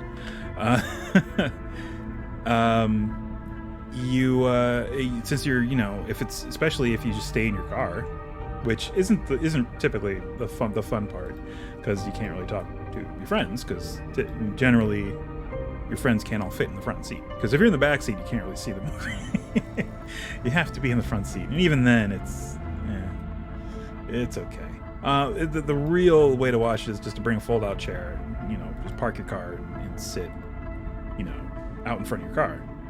Don't be one of those ones that has the hatchback and pops the hatch up and sits under the hatch. Don't be one of those people. That's an asshole way to do it, because you're blocking the screen for the people behind you. It's real asshole move. Yes, the way that they typically, in the classic drive-in, they have the little stands with the little speakers that you take it off and you hang it on your door, and then that's your speaker. You can hear the movie through that. This drive-through has a radio station. They just broadcast over a radio band, and you just tune your radio to that, and then you hear the audio of the movie, and it's seamless. There's no delay or anything. It's perfect. So she got the Walkmans specifically for that, so that we can have the Walkmans just, either with headphones on, or the Walkmans actually have little speakers on them, which is cool, and something new to me. I did not, I'm sure they existed, but I guess at the time that I would have had Walkmans, that would have been like, oh, kind of like, oh man, it's got its own speaker. The speakers aren't great, of course, by any means, but the option is there. So yeah, she bought these Walkmans, and so I was like, hey, don't I have some tapes floating around of stuff that I just recorded off the radio? And sure enough, I have a tape that I recorded back in 1992 of stuff I recorded off the radio. And I think it was 92, because it said Jammin' 92, but I think that was the radio station. I think it was 92.1, the Buzzard, Cleveland. Anyone in Cleveland remember the Buzzard? I don't know if anyone's watching from Cleveland. If you are, hey. Yeah, that was the radio station for that specific. Well, actually, yeah. Anyway. Yeah, just a bunch of 90s music, Nirvana, Blind Melon, freaking some Sheryl Crow on there, Green Day, who else? Spin Doctors. Oof. Yeah. And oh my god, the tape was so bad that the recording is just it has not held up. Whatever deterioration has happened has just made it almost unlistenable, because there's a constant high-pitched whining behind the music, and it's just like ugh. I don't know if it's because of the tape it's probably the tape I used. It was a really cheap tape. And I recorded over. There was something I recorded something on it before, and then recorded over it for what's on it now. And I know this because there are two liner notes, because there's the liner notes that are on the front, and then the liner notes on the other side that I wrote on an index card and glued to the tape insert. So yeah, that probably didn't help. Having stuff underneath. Having audio underneath what the level that's there, that cannot have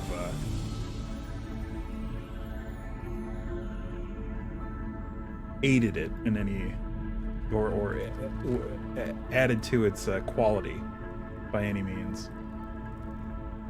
All right, are we low enough here? I think we are. I think we're good. Let me get out of build mode so I can view it. Okay, that's not bad. So it's a nice damp area. There are these shallow pools of water where the slimes are hanging out. Cool. Do we want to make the walls taller for this specific cavern? I don't know. Because we can come as... let me get back into build mode. Yeah, we can get up as high as the... Let me adjust this. There we go. We can go up as high as this without having to worry. And that's only a little bit taller than we have this rock here. So I mean, we've got room. We've definitely got room. I don't see why not. We'll do that at the end. At the end, once we're done with this whole section, we'll come back and we'll hit the walls and see how high we can make them. So, let me get back out of build mode here for a second, and we're gonna go ahead and throw in our monsters for this section. So they are, I guess, monstrosities, monstrous. Yep, there we go. We have the green slime, and then we have the black pudding. Those are our options. We're gonna go with this because that's the closest we can get to gray ooze. And we are going to resize it to medium because they are medium size. Boom. So we're gonna put one here. It says that they're on the ceiling, but yeah. So we'll put one there. It looks like a pool of water, and then I guess we'll just pop another couple right there-ish and there. Put here and resize. Boom. And of course, we need to hide them. So hide, and whoops, wrong toggle. Hide. There we go. All right, cool. The oozes are in place. Cool beans. Let's do the rest of the floor. The rest of the floor is very straightforward because it's all level. So that will be a godsend. Go back into build mode. Alright, cool. Let me get to the right. Move my grid here. There we go. And now I can actually just close that and just work off of my quick menu here. I have all the tiles I need. Woo. I have all the tiles I need right there. Whoa. Why does it do that?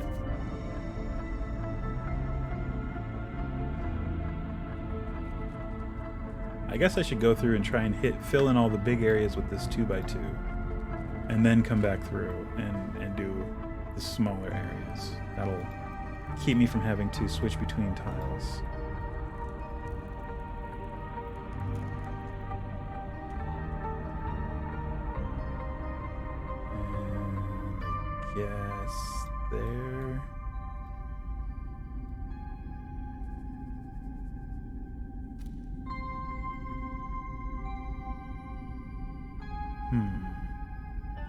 Would I be able to? No, sorry. Whatever.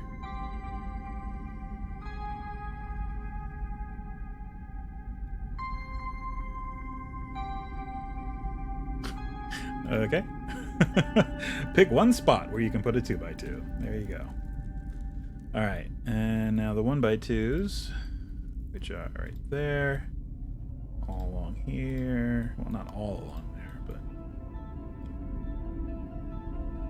whoops. Make sure that. Come on. There you go. Right there, right there, right there.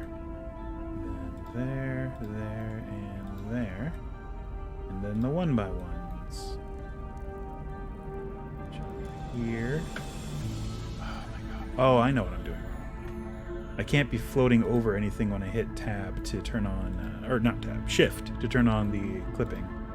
Because otherwise the grid will scale to the level that I'm at with my tile, with the hovering tile. Whatever it's hovering over, that's the level that it will move the grid. There we go. I think that succinctly stated what I meant. All right, cool. There we go. Also, we could dress up the edges of these walls with some stalactites and stalagmites because this is a natural cavern. Which, yeah, I mean, yeah. Let's give this a little polish. especially over here, where it's very damp, and there's definitely water like streaking down the walls and stuff. We definitely want some in here. So let's just start here in the corner, and maybe here.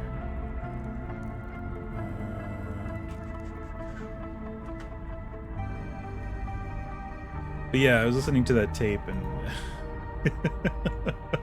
just some of the stuff on there. Like there's some bands that I didn't even remember. Like Us 3? I didn't even remember Us 3. I don't think anyone remembers Us 3.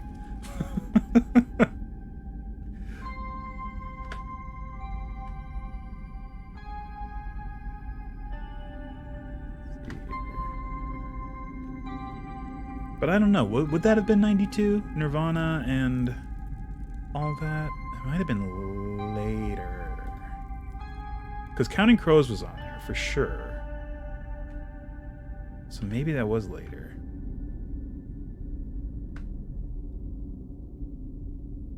Counting Crows came out, I was in middle school. Middle school would have been 94? 95? Because college was... Not college. High school was basically 2000 to 2099, 99, 98, 98, 97, 97, 96. And then middle school was 96, 95, 95, 94, 94, 93. Yes.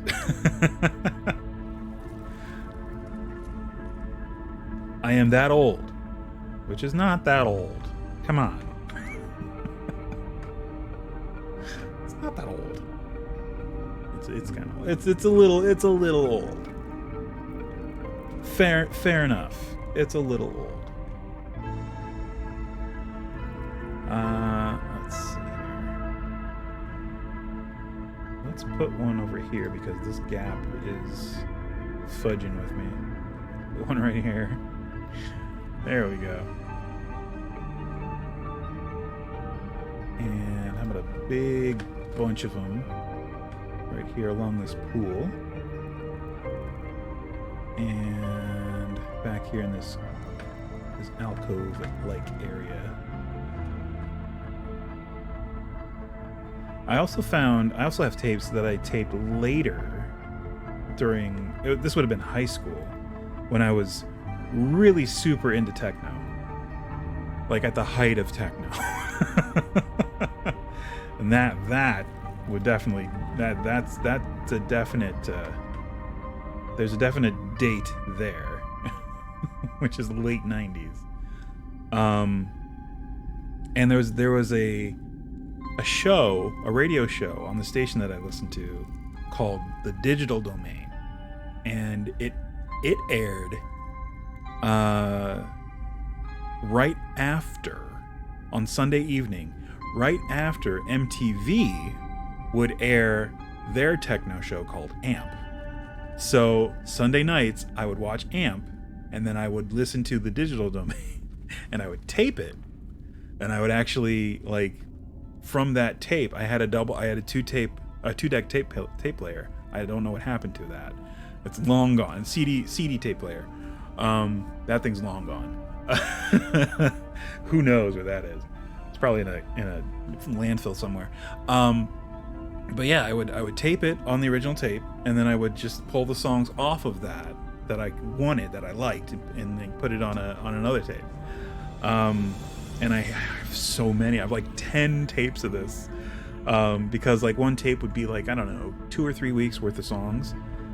So it was a lot of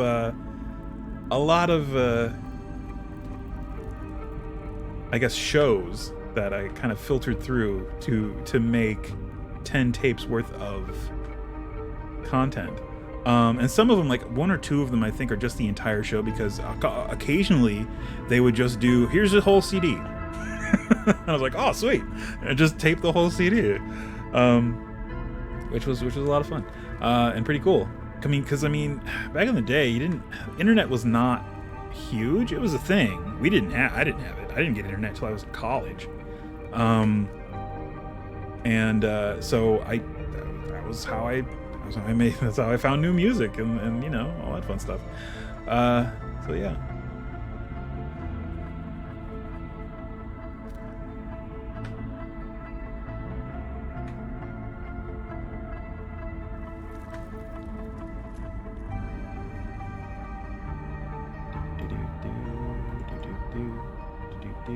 But yeah, that it just reminded me of how much of a nerd I was, because back in the day, I would, like, walking home from school, I vividly remember this. I did not live far from my high school.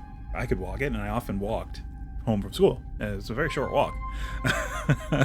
I would just be reading a D&D novel as I listened to one of my digital domain tapes.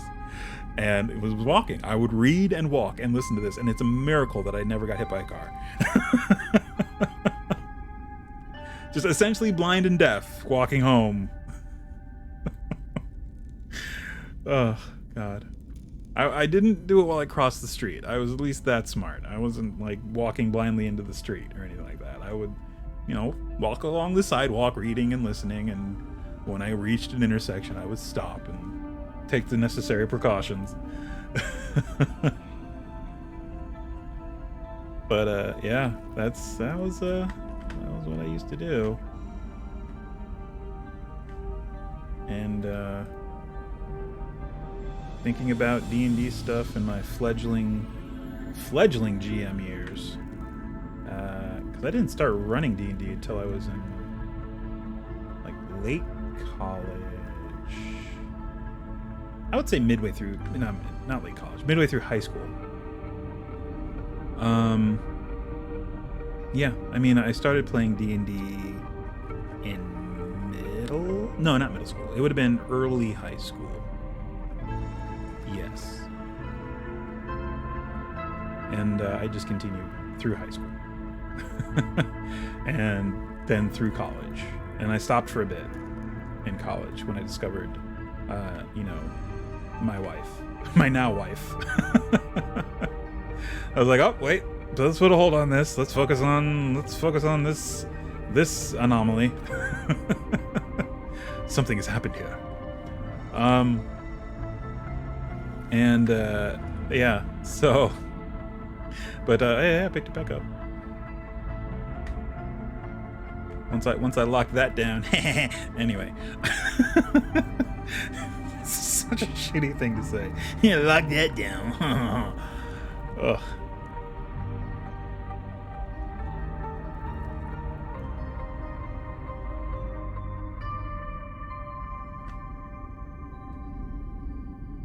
But yeah, now that we have all these new dimensions in gaming, just online gaming and 3D maps. I mean, high school me.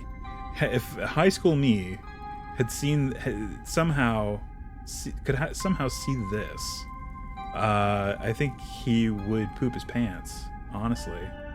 Oh, what?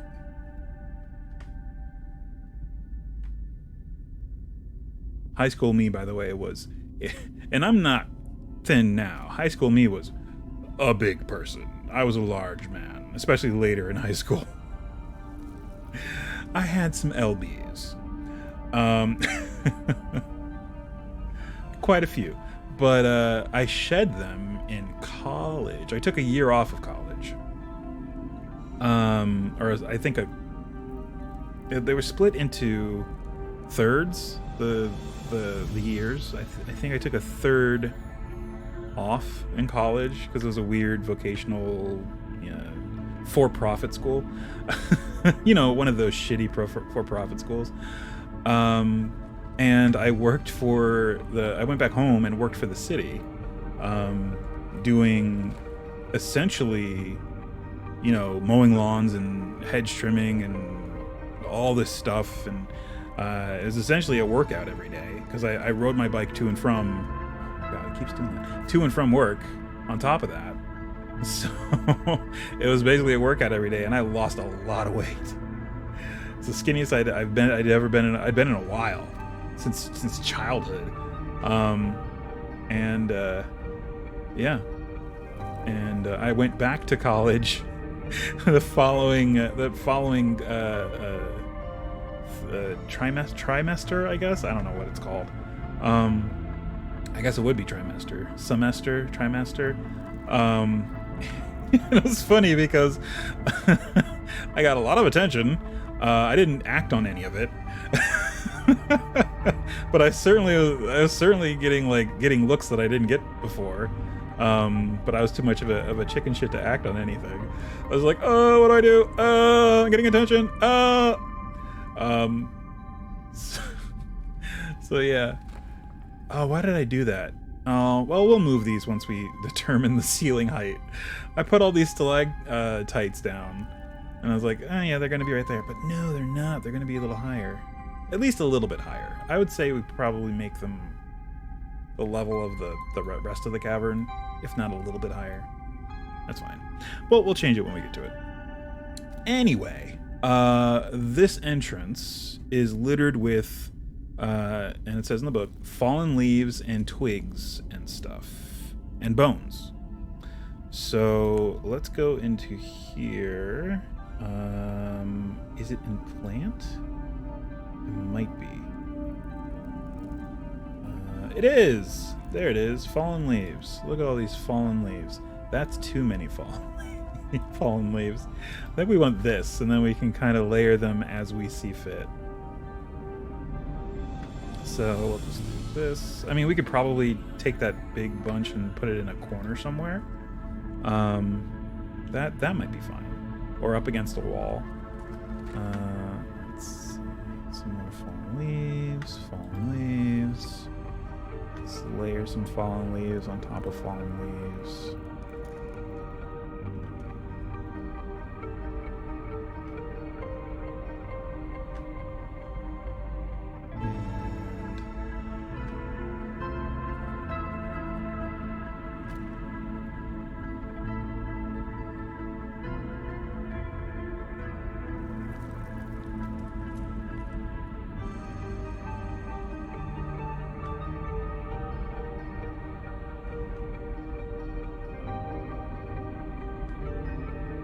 And then that way, now that we have the layer by the entrance, we can have it kind of thin out as it moves deeper into the cavern.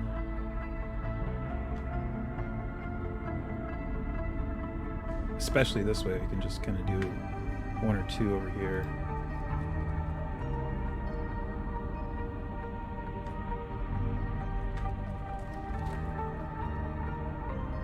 Make sure we're on the same. Yeah, that's not on the right level. I guess we just do one. There we go. Just move it over here. There we go. Okay.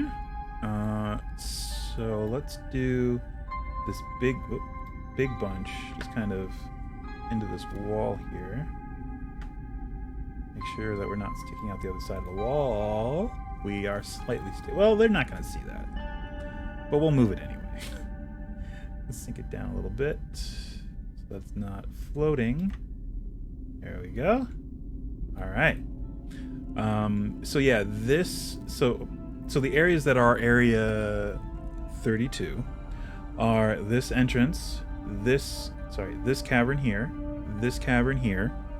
and this area here.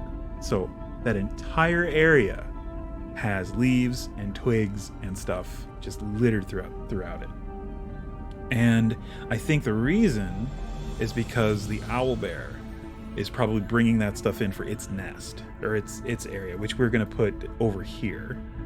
And that's just going to be more just piles of those dead leaves. So that'll be neat. Kind of a built-in explanation. It's like, why are there so many dead leaves in here? Oh.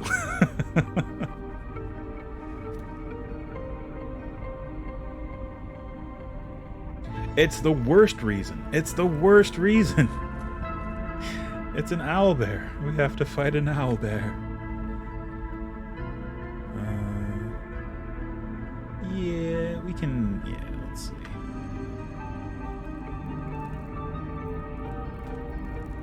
Oh, another new development. I don't know if anyone else out there is a fan of Mystery Science Theater.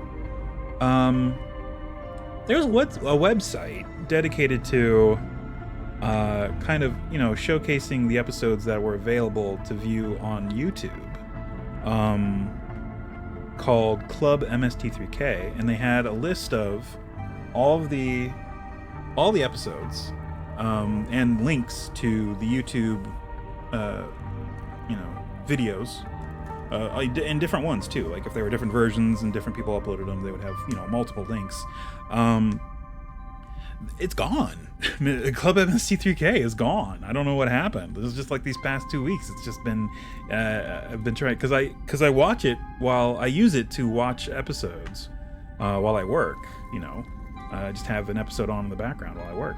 And it's great too because you can just go, okay, next episode, and pick one of the links and watch it, and then once done, next episode, pick a link, watch it. It's very, very useful. A nice little, I don't have to go, type in a search every time in YouTube when I want a thing. And plus, it was a sense of community because it also told you how many people were watching.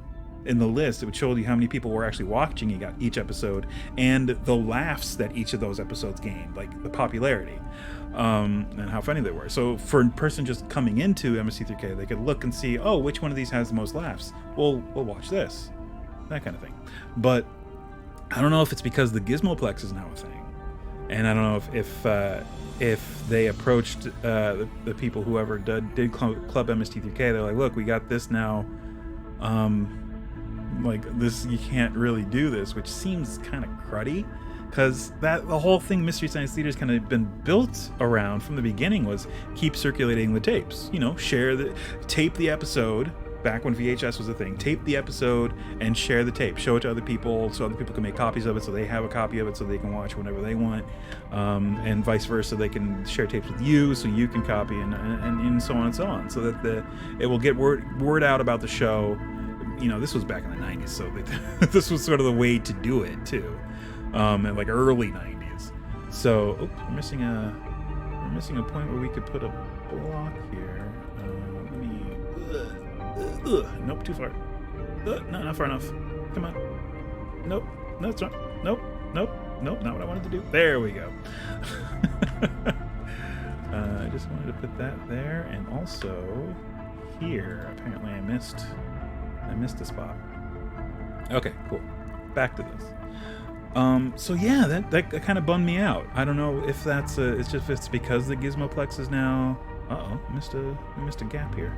The Gizmoplex is now a thing, which, by the way, I think you need a membership to watch stuff on it. I'm not 100% sure because I backed it on Kickstarter, so I have my pass. There are episodes free to watch on there. Just like the early like season 1 through 10, but it's not all the episodes because they don't own the rights to all the episodes anymore. Like the movies that they riff, they don't own the rights to all of them anymore. So there's like big chunks, especially I think what was it, season 10? I think it was either season 8 or season 10. Like there are like half a dozen or more episodes of one season that are just you can't watch on there, so you have to find them on YouTube. So instead of using Club MST3K for these past few weeks, I've been just going to YouTube and looking up my favorite version of these episodes to watch, which is the broadcast editions, which have all the commercials kept in from one of the original airing. So it's all these commercials from the 90s that I'd completely forgotten. Like so many that I completely forgotten about. Anyone remember Sir Chomps-a-Lot? Ravioli? Sir Chomps-a-Lot ravioli? Anyone? Am I the only one? Is everyone else too young to remember Sir Chomps-a-Lot ravioli? Oh my god. And PB Max candy bars? Anyone else remember PB Max? Oh man. That was I had completely forgotten about them until I saw the commercial on there. And oh my god, was AT&T such a frickin', I don't know what.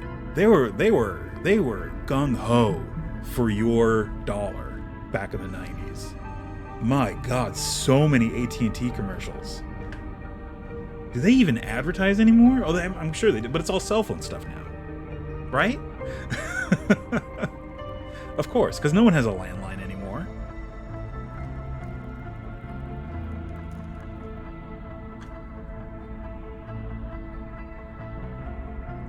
Oh, that is floaty. That is levitating. These are all, oh my god. All right, let me sink these down a little bit.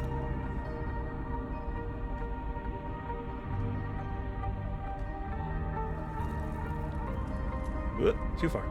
There we go. Okay, cool. All right. And this is just one layer of the texture that we're going to be putting down here, because we also have bones and twigs that we're going to be throwing down. So, yeah. At least this will get the PCs engaged. It's like, oh, you're finding stuff underneath the leaves. Oh, I'm gonna look too. That kind of thing. Whoa. That was also very floaty. All right. Should we move our? Let's move our. Oh, that's not the grid. This is the grid. Yeah, but I don't know if that's gonna do it. Hey, let me try it. Let's see. Turn on clipping. Actually, that's about where we want it. That's actually pretty good. We'll leave it there for that. But for the for these other leaves, we actually have to, because these are, I mean, so are the other ones. They're objects, not tiles, so they're not dependent on either the vertical or horizontal grid. So you can literally put them wherever. So it's both a good thing and a bad thing, because you kind of have to adjust it every time you place them. Otherwise, it's gonna look like it's floating. Alright, so maybe we just do a little bit here and then over here.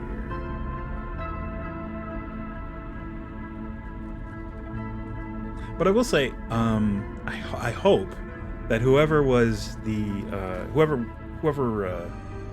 was the moderator or the creator of the Club MST3K, I hope that they were not like essentially just bullied out of having getting rid of their website. That would be really bad, especially for, I mean, that level of devotion, it should be rewarded,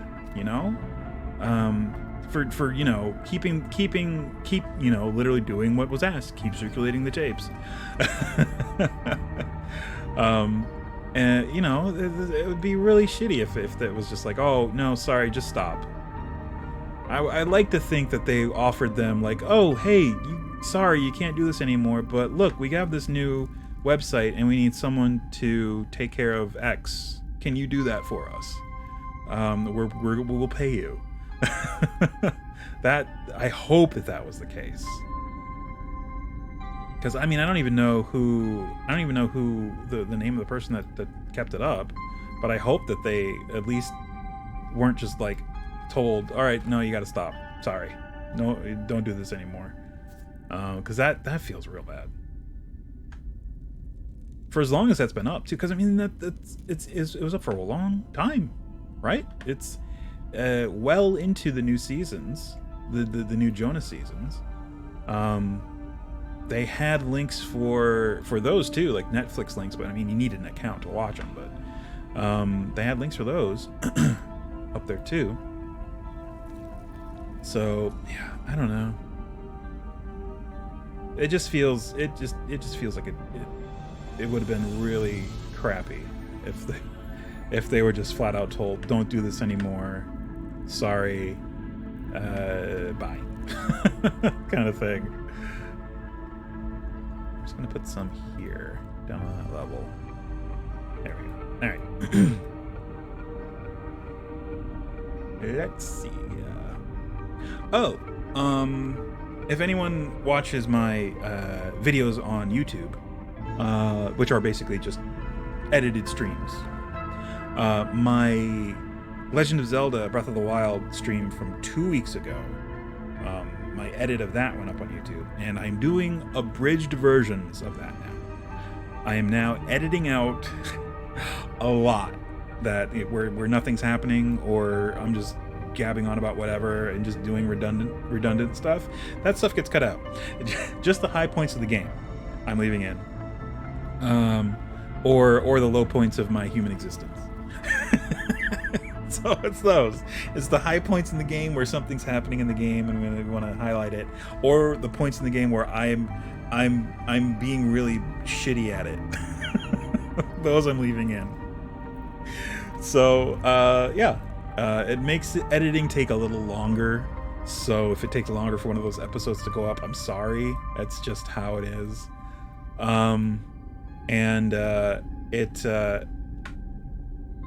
It is time consuming. So and I didn't stream Breath of the Wild this week.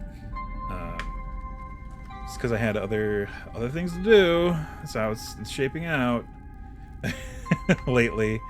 It's like, oh, I gotta stream. I'm like, oh, I have this to do, or I am exhausted. More often than not, it's like I am exhausted. I won't be fun on a stream right now. Which I owe it to anyone and everyone watching to just, at least bring it. If I'm gonna be on a stream, I'm gonna bring it. It's already been brought. But yeah, that's basically what it boils down to. If I'm not in the mood to stream, then if I do stream, it's just not gonna be worth it. It's not gonna be a good stream. It's not gonna. I mean, even fewer people will watch. Fewer people than normal will watch it. Which is in and of itself an accomplishment. Like, whoa, you managed to get it. You have negative viewers. I'm not even mad. I'm impressed. All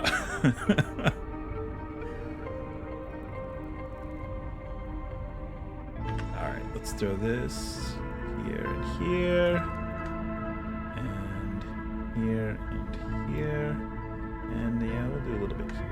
Why not? Makes sense. Okay. And let's build out from here. So this is where the nest is going to be. We're going to make this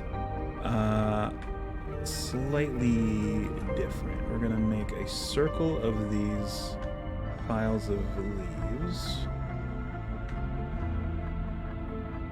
Somewhat. Hey, what? Whoops. There we go. Whoop. There we go.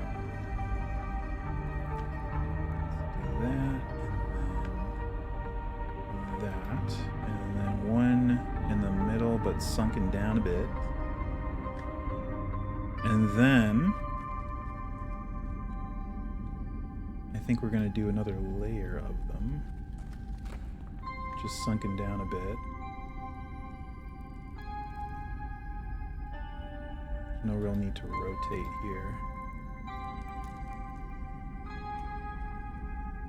And then yet another layer of them on top of this. Like that.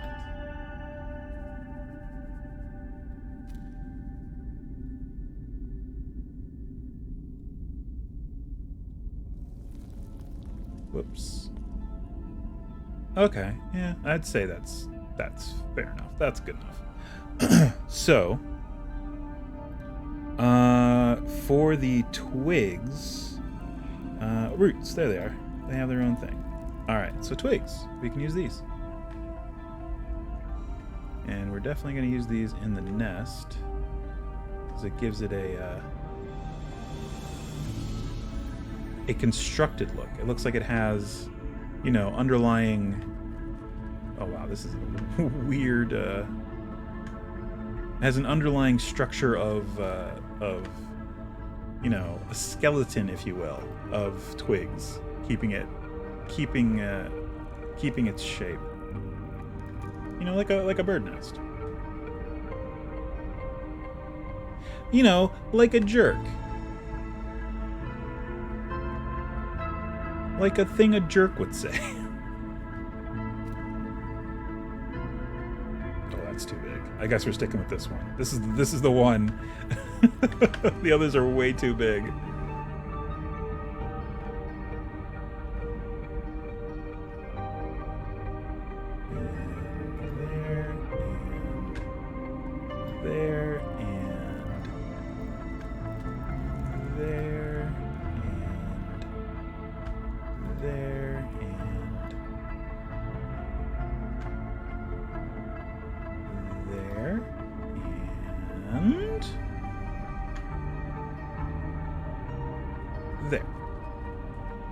There we go. Owl bear nest. Let's where's plant, and whoops, wrong way. Oh, we could also do these little bushes if we wanted to. Are those the frozen ones? No, they're non-frozen ones somewhere, possibly. All right, well, bones. We can throw this definitely in here in a corner. That seems like something that would be in here. Sure, it ate a cow or a bull at some point. Is this too big? No, actually that's about the size. We can throw this like in the corner.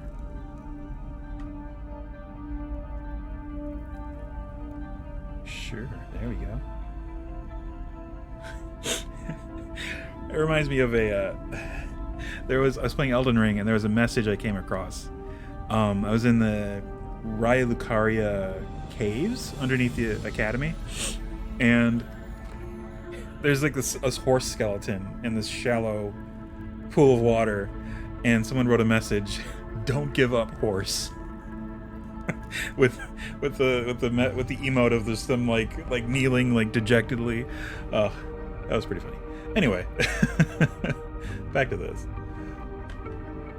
I mean, for as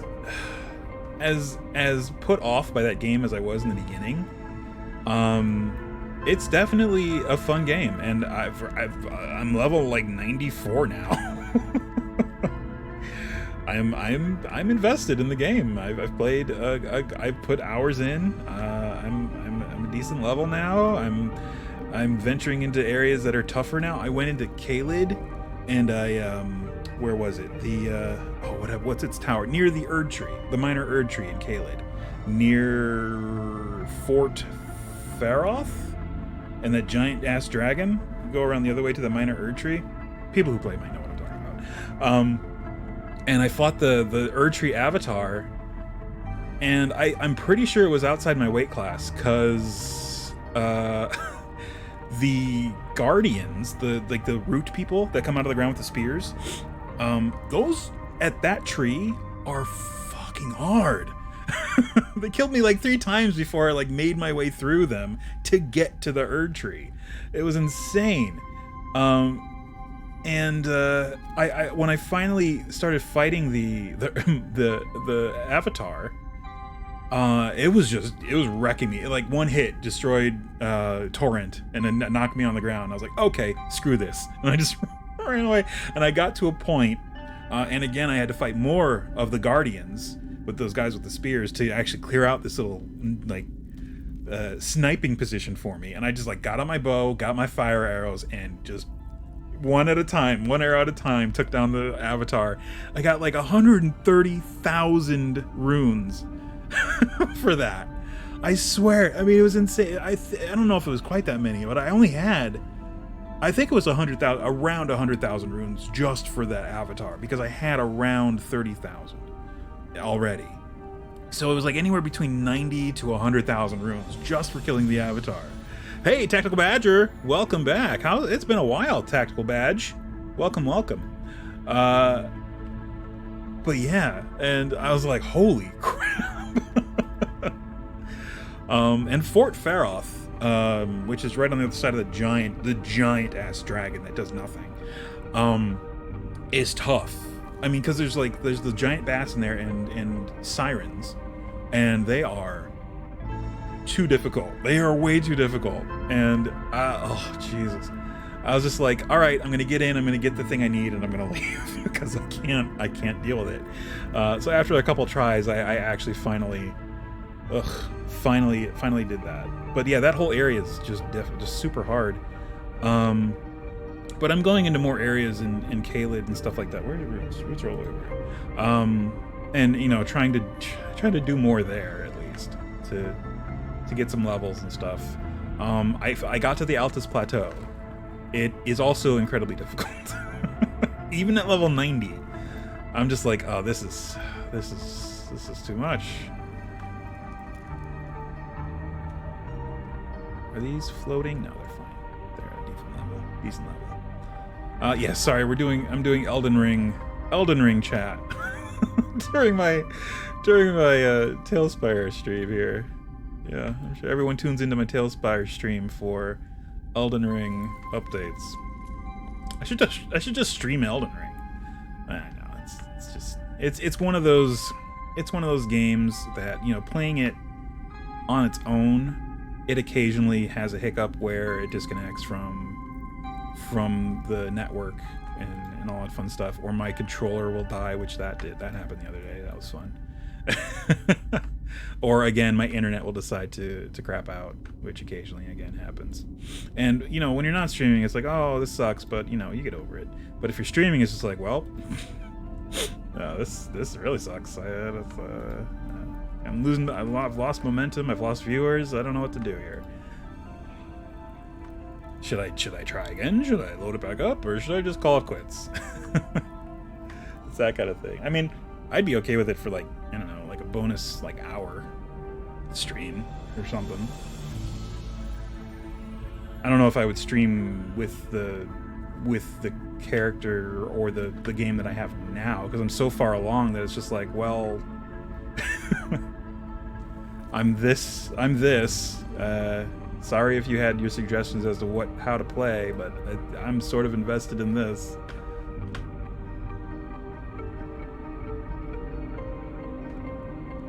Alright, cool. I don't know anyone who doesn't have frame rate issues or otherwise in Elden Ring, so I can dig streaming that, yeah. And I'm running it on PC too, which is notorious for, From Software is notorious for their bad PC releases. It's like, why? Oh, you're not playing this on a console? What's wrong with you? I don't want a console.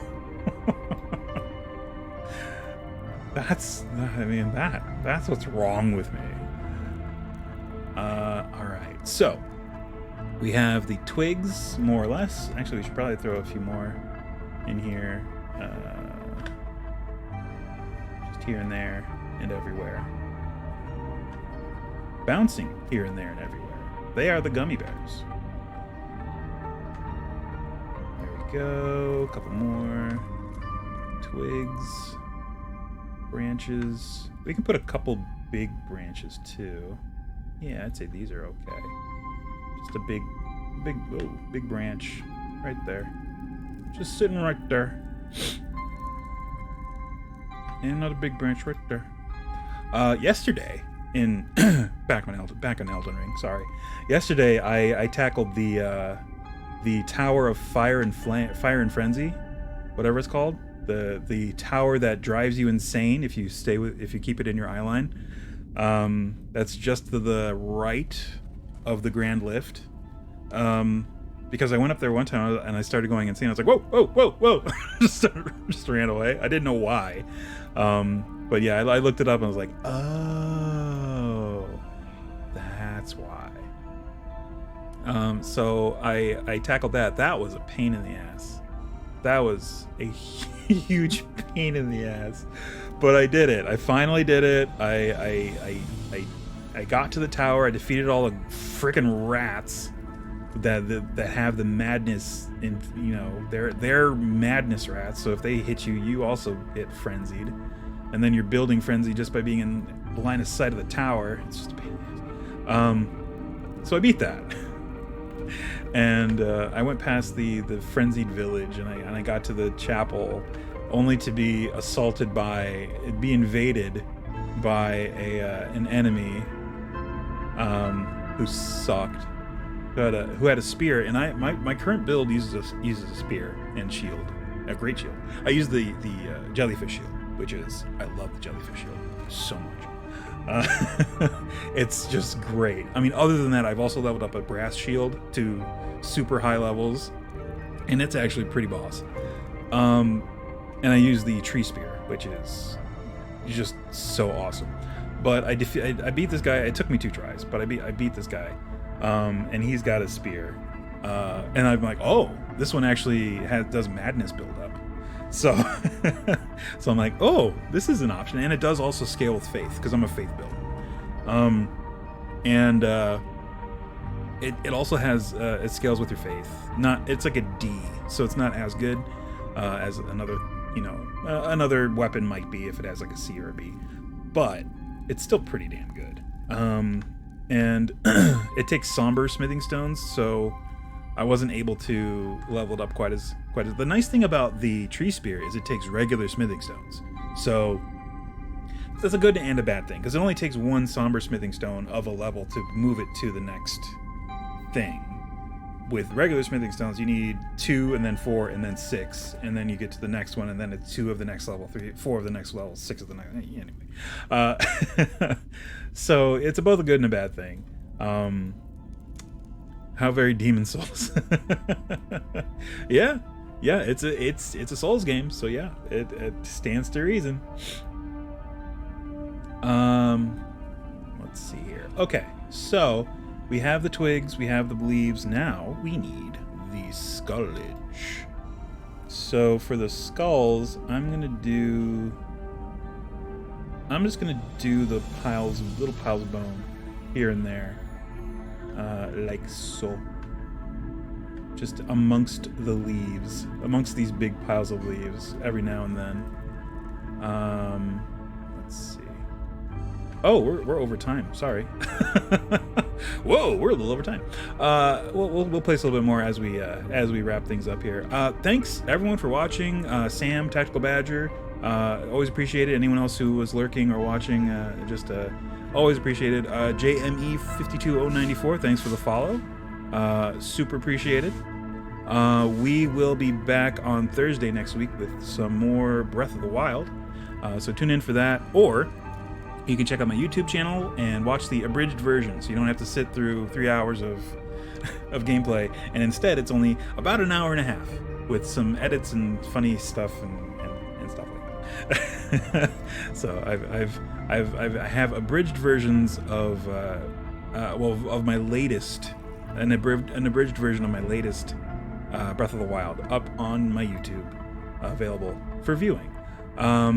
And hopefully that will get some more traffic, because watching a full playthrough, that's a lot. That's a big devotion of time. So if I cut it down, maybe it'll get a few more views here and there, just maybe a handful.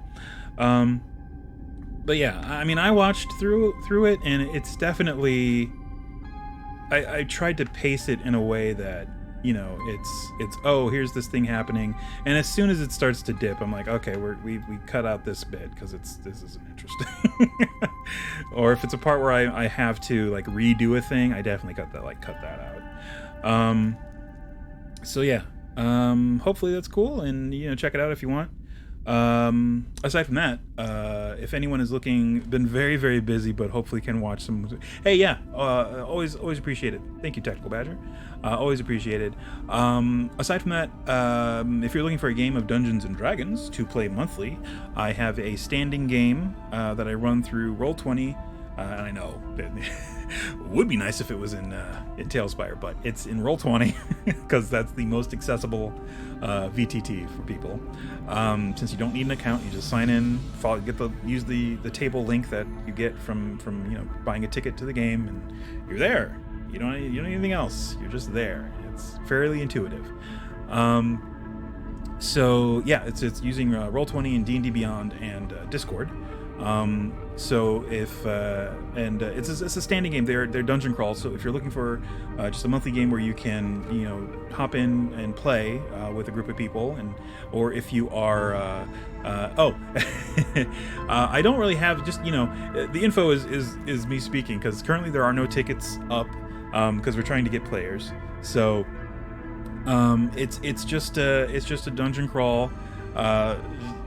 Through a dungeon, a custom dungeon that I've done. We're trying to get more players. I think we have some players that have kind of stuck around, but it's been months since I ran my last game, so who knows if they're still up for it.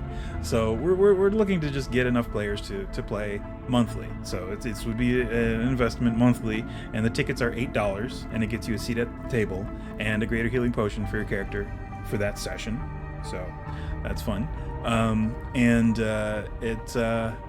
as I said, if you have a character knocking around in your D&D Beyond account that you want to test out, it's a great opportunity for that. Or if you're a new player that wants to play and, you know, learn how to play, it's a little bit of a difficult, because I do throw tough encounters, so it's kind of jumping right into the fire. But we are very accommodating and we answer any questions, and it's a great way to start playing.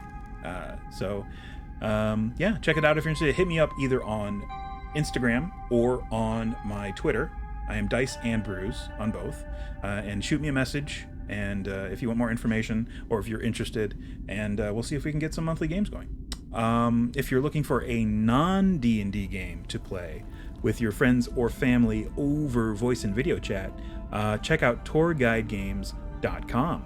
They offer on-demand, professionally led TTRPGs for you and your friends and family. All you need is a smartphone. You don't even need pen and paper or dice. Your tour guide is more than happy to take care of any dice rolling or note-taking for you.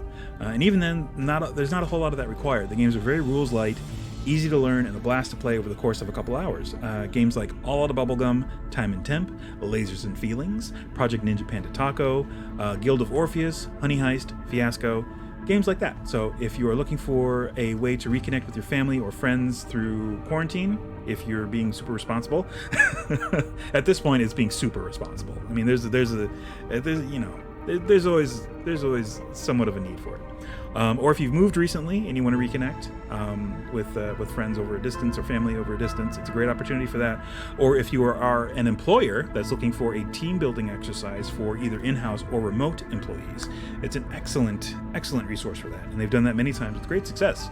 So if you're interested, again, check them out over at tourguidegames.com. They do not sponsor this stream. I just like trying to throw them some business if I can, in my own tiny way. So, aside from that, everyone, please stay safe, wear a mask, wash your hands, don't touch your face while you're out and about, social distance whenever possible. The mask goes over your nose and mouth. Check and see in your area if you are eligible for vaccines and boosters, and just do it, because there's no reason not to unless you have a legitimate health reason and you cannot take the vaccine. And just be excellent to each other, and we will see you next time here on my little corner of the internet. Goodbye. Hey, what's up? If you enjoyed this video, be sure to hit the like button and also hit the bell if you want to know when I post some new stuff. You can see some of my other stuff right over there on the screen.